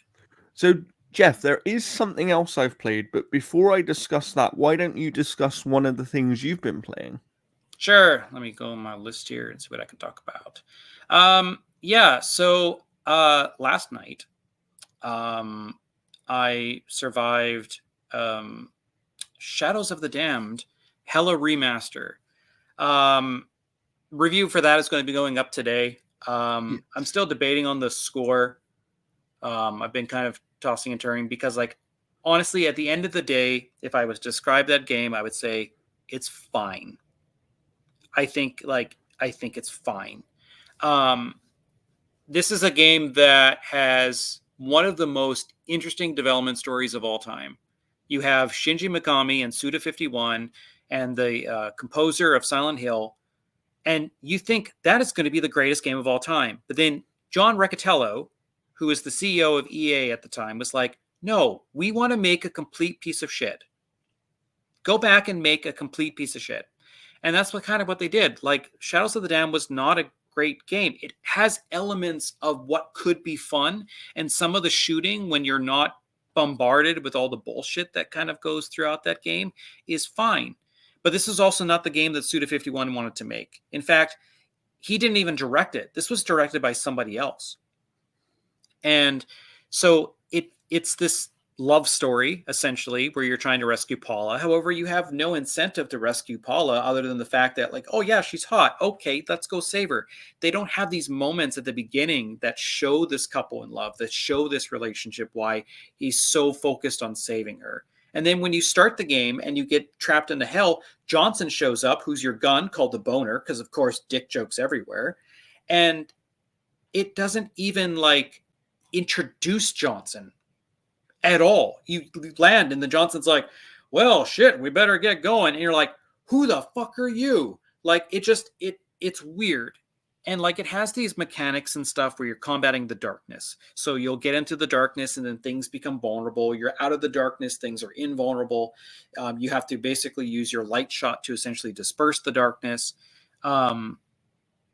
It's such a weird game. Like it feels so uneven. The shooting is so closely tight, like zoomed in. So like one of the things that you have to do in the final boss is you have to launch this thing with this weapon into one of 3 holes. But the problem is, like, I'm trying to visually kind of show it off. Basically, it's kind of like, all right, so you have like, this is like the boss, right? And then like you're here, this. I'm trying with the mirror. So like, say you're like right there, but then when you zoom in, Oh wow, yeah, I see what you you're mean. like that, and like I can't see where to aim it. And so you basically have to guess, and the trajectory line that they give you is just bullshit. Like it's so weird. Like it's frustrating. Like Paula is this constantly objectified to the point where there's a part where she's just topless and she's like dancing around in this hallucinogenic thing, and then there's like she grows large and then she like turns over and her breasts are basically here and you have to basically walk across them. Like it's this, and like this would have been a good chance because they own the IP now. They got it from EA. EA has nothing to do with it. They could have gone in and fixed certain things, but they touched nothing. This is just a port. This is not a remaster. Sure, it runs in 4K and 60 FPS and has a new game plus and 4 extra costumes, but this is not a remaster. If I was to rate this just as being a remaster, it'd be a 2 out of 10. This is one of the most bare bones remasters I've ever seen. They've done nothing. At least on Lollipop Chainsaw, which is another Grasshopper game, which got horribly reviewed, they at least redid the character models. They at least put work. Yes, it's not like I think Lollipop Chainsaw is a better game than Shadows of the Damned. I would love to play the remaster. Yes. But like, yeah, it's just not great. Like, again, it's fine because the elements that But are there it's a can game be that fun. wasn't great anyway, right? That's the thing. Yeah, it's like they took a 7 out of 10 game and they're like, hey, let's re-release that. Yeah. But it's just like if work had been done to remaster this properly, it would probably be better. Like if they had a POV where you could pull back the camera, holy shit, that would be great. Like I'm sure the adaptive triggers and the gyro sensor things and stuff for Switch probably make this game a little bit more playable. Yes. But like the shooting doesn't feel good. You literally have to be motionless to switch your weapon. So you can't go bang bang and then dodge and then switch to another weapon and fire that off. No. Like and like you basically fight about 6 or 7 enemy types and they just repeat them ad nauseum and they're like, hey, now you're going to fight 2 of them. Like that's essentially what they do. And some of the enemies, like you can just use the AI to like have them hit each other or bounce into a tree and fall on their back and then shoot the red crystal. And like none of the bosses are great. It's got these side scrolling missions that are utter nonsense that the control's so bad. Yeah, you were Then there's a telling me moment where you about become these. you become a big boner. Like he's basically holding the gun and it just kind of shoots out and it's like 5 feet. And then you have this thing where you're shooting and then these little cursor things and you're like turning, like shoot him, turning, you shoot him, turning. It's like a light gun kind of thing. Mm-hmm. And it's just not fun. And then like the side scrolling stuff, I'm like, okay, that was dog shit. And then they do it again and I'm like, just stop. And then one of the boss encounters is literally that. And I'm like, this That's a real it's such shame. an uneven mess. But again, like I think the game is fine. I'm just debating on my score right now between anywhere between a 4.5 and a 5.5 is where I'm sitting at. And like the more that I think about a game, like I just didn't like this game. I can see where people will find value and find entertainment and enjoyment from it. I can see that, but I didn't experience that. I thought the controls just don't work that great. The guns don't feel good. Like you get this really good shotgun called a monocushioner. Mm-hmm. And then when you upgrade it to the Skull Blast or the Skull Fucker or whatever it is, it turns it into like almost like a grenade, like a bomb launcher. Oh, okay. So the aiming is weird. And like honestly, like if you're fighting the thing that's got the long pincers and it's kind of going like this everywhere, you cannot kill that thing with the monocushioner or with the skull fucker. Like you can't. You just can't. You can't hit it. It doesn't do anything. You literally have to have the teether or the whatever that the dentist. It turns into the dentist. That gun is great. And the only way that you can actually defeat the last boss is with the dentist because it floats around. Well, the second last boss. It floats around these body parts and you have to shoot the red one. And the problem is the shooting, like there's no auto aim at all. So like when the things are floating around and stuff and you're shooting it, you can't hit it with the regular gun. You might be able to do it on the Switch with the motion controls.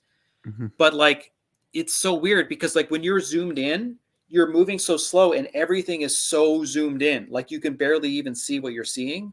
Wow. So like the zoom in is unbelievably bad. There's like a sprinting, and the only way that you can turn with the sprint is using the right stick. Otherwise, you're just going straight, and the running is just like this sort of really bad animation. Like it's the type of game that a proper remaster or a remake, like SpongeBob Battle for Bikini Bottom, if they would have just done that, yeah, there could have been something here. But instead, it's just basically like it's not a good game. That's a real shame. We do still say thank you for giving us access, of course. Of course, like I love Grasshopper. I love what like the creative spirit that Suda51 has. I don't like No More Heroes, but I appreciate what it kind of does.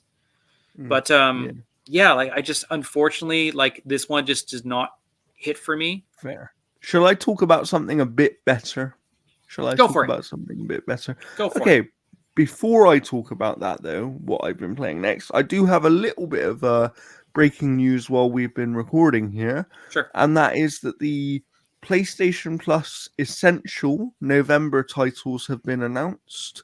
So if you have Essential or above, you will be getting Hot Wheels Unleashed 2 Turbocharged, Ghostwire Tokyo, and also the new Death Note Killer Within will be releasing day one. on the service. So there's 3 games for you.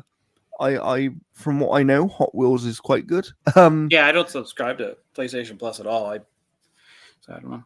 If Fair. they added some VR stuff in there, then like maybe and stuff, because like I'm gonna be playing a Yeah.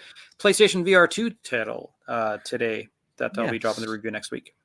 Yeah, so look forward to hearing Jeff speak about that next week. But I have been playing only a little bit, a few hours so far, because I was very ill and I haven't been able to play as much as I would like. But the Quiet Place video game, and so far I really like it. Should we whisper? Will the monsters get us? I mean, we could, but that wouldn't be very good for the show. But I think people would appreciate the immersion. All right, yeah. But talking about whispering, there is actually microphone integration with this game. And that's something Alien Isolation did as well. But I haven't really experienced it yet because I'm too early, so I haven't had segments of the game where that really plays a part. But it is in there, and I know it. It does play a part. What I would say immediately is if you're someone who has enjoyed the Quiet Place universe and what the movies have done within that, you will like this game. They're representing the universe very, very well. This is a completely unique story from what I can tell so far. Like, no one from the movies has shown up. This is, set somewhere else within the USA. And you play as, and there will be slight spoilers here, but it's been revealed by the trailers and stuff. You are pregnant. You play as a pregnant lady trying to survive in this time. In the first sort of hour or so, you are with your partner and something clearly happens and you end up on your own. And kind of what you go through from there is all about basically surviving, it seems to be. But of course, one of the main sort of gameplay aspects of this game as well is that you have asthma. So any particular stress or things like that, running too much, can make your character start breathing very heavily. And do you want to breathe heavily and make a lot of noise when alien monsters are after you if you make noise, Jeff? No, I'd rather just pull off a dance number in my full complete Venom costume and alert the xenophage to my exact location. So yeah, but that plays a really interesting part because it's this kind of constant thing of, and obviously there are some parts of the game where it purposely makes your asthma act up. Like, it will be like a set piece moment and then your character will begin to panic. But then there are other things where it's like you're just going around in the world, and for example, something I really like is you will have to actually open a door slowly to make it not make noise. Yeah, And but you open up a door like quickly and like, right? But then if you open up a door like very, very like slowly, just like, you're like, all right. But like the game so far, does it have like an annoying kid's toy that has like sound? Why would you give your kid like a toy that makes sound? So not so far, but what it does have, and this again, I actually really like this as a gameplay mechanic, and I'm sure other games have done it as well, but you have to really look at where you are walking. Like, oh, okay. Like crunching leaves and yeah. So if you walk on leaves or glass or like a puddle, even, it will actually make noise, and that noise plays into the game. It's not just there for immersion, right? Can you like chuck a rock and then just slowly walk around? So there are ways to distract these things and kind of get your way around. Yeah, but so is it like Alien Isolation? Kind of, but it's a bit more involved than that, I would say. Okay. I would say it's the closest thing we've had to Alien Isolation since Alien Isolation, but it feels a little bit more involved in that, in the sense of Alien Isolation was very much about stay quiet, don't really do a lot. This game forces you to do things. Like, there are occasions where you have to make noise. There are there's actually quite an interesting story being told as well, because you do have other characters in this game. Like, it's not just you on a spaceship. Do you know what I mean? Like, you're Yeah. not a lone survivor on a spaceship trying to find your way out and all this kind of stuff. You are in this world with characters, and the way they do cutscenes, because these characters can't speak, right? Yeah. So the way in which they're able to convey massive emotion through very little speaking, like, there are sections of the game where they speak, and within the universe it makes sense. So for people that have watched the Quiet Place movies, you will know that when they are near waterfalls or running water and things like that, as Yeah. long as it's as long as it's a constant noise, the aliens cannot pick you up, as long as you speak at the same sort of level as the sound of the water, right? So when it's raining, for example, you will see characters doing a little bit of whispering and speaking, Yeah. and that allows them to have that sort of emotion with their voice. But there are also a lot of scenes where they're conveying so much emotion without even speaking, and it's actually really, really well done so far from what I've played. And I can't, I don't know how the story plays out. I don't know if that's going to continue, but from the first couple of hours, in gaming terms, if you like Alien Isolation, I think you'll enjoy this game. In other terms, if you like The Quiet Place, I think you will enjoy this game based on what I've played so far. I think that it's probably... Is it completely unique? No, because it's Alien Isolation with a few other little things on top of it within the Quiet Place universe, right? Mm-hmm. But it is a well-made game. It has some interesting gameplay mechanics, and it does some unique things. And the other thing I really, really genuinely have loved about the game so far is the environmental storytelling. So you go to a house or some sort of structure very early in the game, and you're walking around looking for like medical supplies and food, essentially. And while you're doing that, you can find notes and you can look at things on the wall, and it tells you the story of what happened to the people that were in this place before you. And it's actually really kind of harrowing, because if you're reading these notes and paying attention to the environment around you, you can figure out what happened before you even read all of the notes. Like, it's very, very good environmental storytelling. I would actually say, and I know Jeff isn't a huge fan of The Last of Us, but this is probably some of the best environmental storytelling I've seen since games like The Last of Us have done that kind of thing. So yeah, I really enjoy that aspect of it as well, and I look forward to playing more of it, and I will be reviewing it for us when I can finally get that finished. Obviously, it's a very busy period at the moment, as I know Jeff can relate to, but that should come your way within the next week or two, because I don't actually know how long the game is. For all I know, it's like 30 hours long. So it'd be interesting to see. but you can play it now. It's you can go and pick it up now, and I would recommend it based on the couple of hours I've played so far. It's 6 to 9. Okay, so it's a shorter game, so maybe that review will come at you sooner than I expected.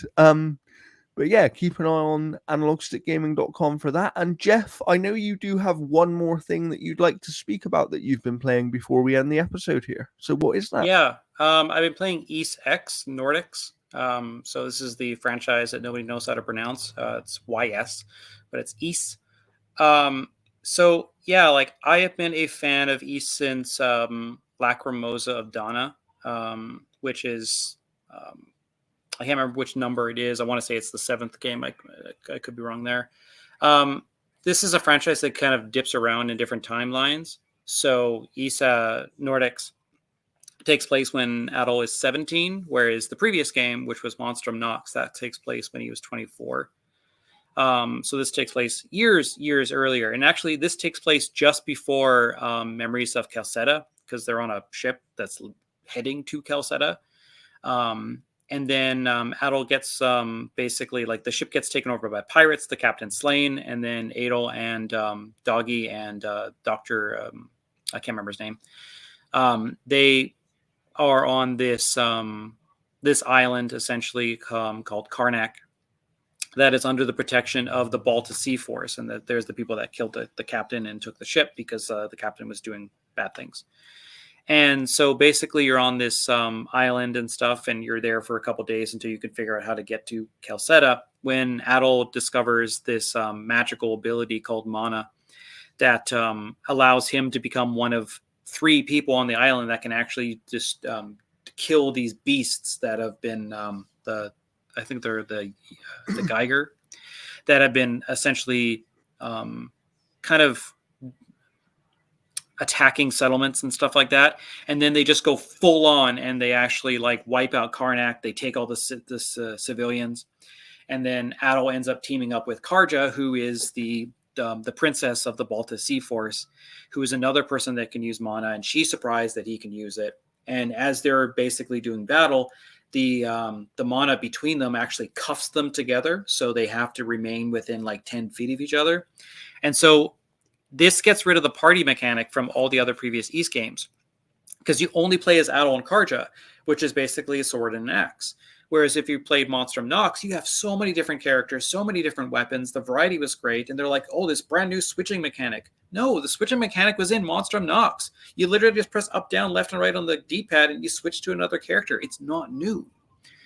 And the combat and stuff is fine. It's what you expect from East. It has all of the flash and substance that they've got in those games, so that stuff's great. The story is fine. I don't think the story is great. It does have a couple good twists that they do pay off quite nicely. But once you know the twist, you'll be like, I know exactly what is going to happen from now on. And that's exactly what happens. So it's predictable, then it's unpredictable, then it's predictable again. But the part of East X Nordics that suffers the most is the boat stuff. Okay. So you get a boat, and honestly, like you play like Assassin's Creed or something like that, and you get a boat, and you play Skull and Bones, you get a boat, and your boat's kind of like, all right, yeah, we're just moving along. Like it moves at a steady pace. And then you also have the boost that gets you even further. Yes. The boat speed in East X Nordics. Oh no, surely not, Jeff. It can't be that slow. Like, please, if you're just listening to this, look at the video right now. Jeff is moving his phone so slow. It's just like, if it's that slow, I think I'd stop playing the game. Yeah, it is unbelievably slow. And the thing is, the water doesn't even look like water. It just looks like a flat blue texture that's just been repeated. You know, when you see a texture repeated, you see it almost looks like kind of like it's got like a texture to it, and it's just repeated. It's like that. And it's just like they took like the way the boat kind of carves the water, and that's like an overlay. And like there's only like maybe 3 or 4 moments where you see the land around you actually like through the water, So Wow. there's almost Okay. no transparency. Like the water looks like absolute ass. The boats move so slow. The combat is like it just picks like a target that's kind of close, and you can kind of move around and turn your ship and stuff. And you can upgrade your ship, you can upgrade the speed, you can upgrade that. But basically, like you got a boat that basically goes this fast, and when you've upgraded it, it basically goes like this fast. Like it's and you get a mana, like a boost and stuff, and a shield. It's just the combat, like the boat stuff is just not good. That's a And it's real half the shame. game. That's a real shame. So I mean, And like you're gonna have a full review for this one, it's right? out, So reviews out. Yeah, I people can go and read that then. put out review for that. Reviews are also out for Phasmophobia. If you've played the game on PC, congratulations! It's the same game. It's fantastic. It's also our first early access review.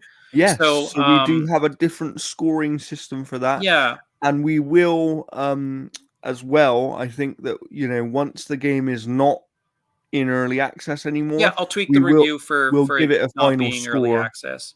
Yeah, But our early access, basically, for the time being, and it's going to evolve. It's going to change and all this that is kind a of new stuff. thing for us. Yeah. So right now we have worth jumping in, which means that if the game is in early access and it is incredibly fun to play, and you're like, hey, you have to experience this game. It's early. Yeah. They're going to be making changes. They're going to patch the shit out of it. It's still worth jumping in. Then we're going to have wait for patches. And that is where you jump into a game. And like previously when I was playing, I couldn't get in lockers. I couldn't go upstairs. So half the freaking game was unplayable. So Oh it was my this God. close to getting wait for a patch. But then a patch a couple days before, as I was working on my review, fixed all of that. Yes. So if you're playing an early access game and you're like, okay, there's so much stuff that's broken, it's playable, but it's not where it should be. That's where it is going to be reviewed as waiting for a patch, waiting for updates. And then we're going to have a void. And that is basically where the game is in early access. It's broken to shit. It's unplayable. And it's It's not just worth. crashing all the time. Like when Wolcen was in early access on PC, that thing was a freaking nightmare. That's where it's going to be avoided. Yeah. So And then we're going to tweak it. as we mentioned, we'll tweak that as time goes on. We'll figure out the best way of doing it. These reviews will not be on our Open Critic page just because that's the way that Open Critic handles things. But obviously, when we're able to tweak them and give them a final score at 1.0 release, we will update that and put them there.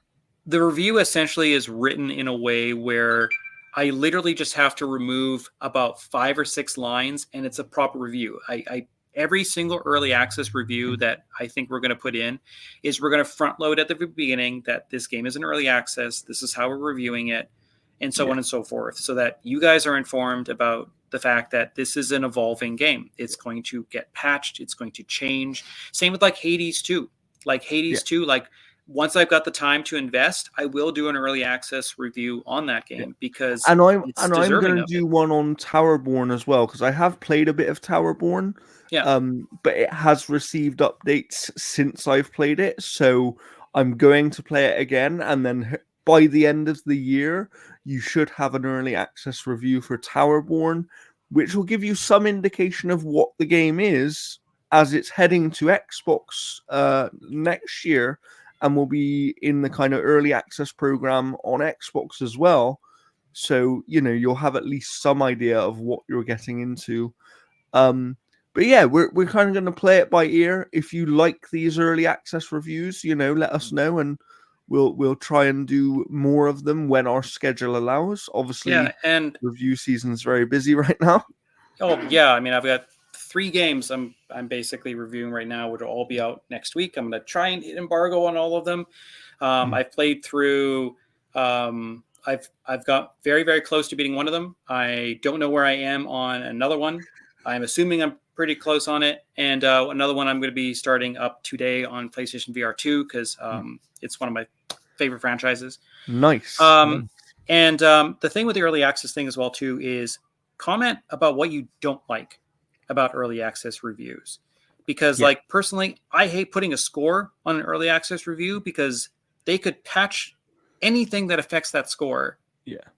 However, it is also an open thing. If you all say to us, we actually want you to put a score on the early access review, that is something we will discuss and think about. Yeah. You know, it's I just think it's unfair yeah, to put a score on a game that the next day those could be completely issues that different. affected that Yeah. score are done. So like that's why I've put like wait for patches, you know, and Yeah. then eventually if it gets in a good place, Yeah. I could switch the review to worth playing. Yeah. And the other thing is, you know, how would you like to see our early access reviews kind of updated? So, for example, with Towerborn, I know they are only updating the game sort of 2 or 3 times between like early access and official launch of the game. Yeah. Like they've confirmed that already. So would you like to see me say, you know, this review is based on patch such and such number, and then maybe I do a little upgrade, like an update paragraph at the bottom when the next patch comes? Like, how would you like us to handle it? Because obviously we're not going to re-review an entire game every time it gets patched. Yeah, But that's just nonsense. Yeah. but we could potentially have like a little update section based on if a game gets a major patch while in early access, then we could always say, okay, this is patch number 2. Here's what's changed. Yeah, because like they added a major patch to Hades 2 Yeah. recently. The Olympus pack, Yeah, I they think is did. what Yeah, it's yeah. called. Mm-hmm. Yeah. So I mean, like that's a game that I definitely want to jump into. I bought it on obviously early access is only available on Steam, so I have it on Yes. Steam Deck. So Yeah. I'll be jumping into that as much as I can. But because So like that's yeah, what like I mean. It's something that, you know, we're not going to re-review the whole game, but we could potentially cover the major patches as well, and Yeah. feed that into our early access review. I think that's something that would be easier to do, right, Jeff? Yeah, because it's like, yeah, like it just comes down to like time. Because I mean, again, like I've got 3 games going right now. Yeah. Once Dragon Age hits, I'm going to be reviewing Dragon Age, whether I get code or not. Yeah. I mean, I'm definitely going to be playing Dragon Age. That game looks brilliant. So yeah, like I definitely want to, you know, also jump in and get Life is Strange because I don't think I'm getting code for that. You know, and yeah, it just comes down to like the time, obviously, because like we are an independent outlet. Like I work a 40-hour job, yeah. you know, so There's you know, 2 of us, and we both, and I also do work for Outer Haven, and it's like it's hard to do. You know, we try and do as much as we can, and we are trying to do more. And I think we've made good progress, and we'd like to say thank you to you as well, because we know that there are some new members of our audience here. We see our site numbers growing over the last couple of months, and yeah, like you know, welcome. earlier this year we were hitting about for our basic traffic, we were kind of hitting around you know, anywhere between I would say about 2.5K to about 4.5K, roughly Yeah. around there. That's where it was kind of hitting, and we have been steady at about 10K. So Yeah. Open Critic has really helped. Having like, you know, even people from like Outer Haven and like Video Games to the Max, like Sean Garmer and Keith Mitchell, like coming on to kind of guest star MBZ as well too. So we've been kind of bringing a lot of people onto the podcast, showing up on other podcasts, things like Yeah. that. And we'd just like to say thank you to everyone, you know, whether you're an audience member who listens to this or PR even contacts. like literally everyone. We understand that we are a small outlet, but we are becoming bigger. And with becoming bigger, that allows us to cover more stuff, but it also takes more of our time. So it does mean that, you know, because there are only 2 of us at the moment, maybe we won't always be perfectly on time with every single thing that we need to cover. Like Quiet Place, I probably could have done it by now. Obviously, yes, I've been ill, which hasn't helped. But the problem is, when there's only 2 of us, if we receive, you know, and this is just how things work sometimes, if we receive a game that is already out to review, like we're still going to review it. But if we then receive a game That is embargoed. that we have an embargo on, we're going to do that one first. Like we don't have the luxury of passing Yeah, it off that's to why, another like, team member. honestly, Silent Hill is just off to the side right now. I fully expect to still have a review out for that. I Yeah. still want to review Echoes of Wisdom. Yeah. Like, it's not getting a good score. I'm telling you that for free. So it's one of those things where unfortunately that is just sort of how it works for us, because there are only two of us, and on the odd occasion we might have someone that helps us out here or there, like Jeff's roommate sometimes might write something, and I'm trying to convince her. I told her, I'm like, hey, I can get you probably a code for Hollow Body. see, so yeah, we might, and the other thing, like I said, like I said, thank you for being part of our audience. Thank you for helping our website to grow. Thank you thank you to Open Critic for allowing us to be part of Open Critic, because that's something we enjoy and we really like the site. And Yeah, especially when you're on like the front page, when like for example, we put the review out for Mouthwashing, which is the little horror game.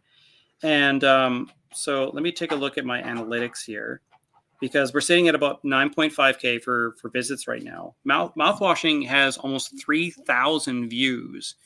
And I guarantee you that a lot of that is coming from Google and a lot of that's coming from Open Critic. Yeah. We've been seeing a bunch of stuff going on, like Mouthwashing has been huge for us in terms of like exposure on that. Hunt Showdown sitting at 1896. Yeah. Even So Kill Night sitting so at 415. Yeah, so thank you so much. And also, thank you to all our great media friends, Keith Mitchell from the Outer Haven, Sean Garmer from Video Games to the Max, and also part of Outer Haven now, our good friend MBZ, who works for Playstack, the publisher. Thank you to all of you, because you are helping us. And we hope that we are able to help you in some way here and there. And we hope that if you're watching this, we bring you news and we bring you a good show that you enjoy. If you do enjoy it, please make sure, you hit that like button, leave us a comment below, because we really want to get more interaction with you. The other thing to say is I'm on Blue Sky now, that new social media that everyone's moving to. We do also have an official Blue Sky account for the website. So I'll be posting stuff on there as well too, and do what the Twitter bots are doing, and follow Gaming Mix on Twitter as well too, because we have a whole bunch of like just random just a whole bunch of Twitter bots all showing up. Like just so I'll put all of those links below, and just make sure you follow us in those places. And until next time, which should be next week, hoping for no disasters. Next Friday should be good, and I'll be talking about the 3 games that I've been playing, as well as and by then we'll probably have some time to talk about Dragon Age as well, because the game's coming out in just tomorrow, I believe. Yeah, pretty much tonight. I'm gonna email my contact and be like, "Yo, what's up?" Nice. So yes, if you're going to be playing Dragon Age as well, let us know in the comments. I'd love to hear of who's going to play it, because I didn't play the last Dragon Age game. There's a little secret for you. So I haven't played a Dragon Age in quite a while, but I am looking forward who's this Solus guy? He seems like... I am really looking forward to this one, and I hope you are too. I hope you've enjoyed this episode, but until next time, it's a goodbye from me.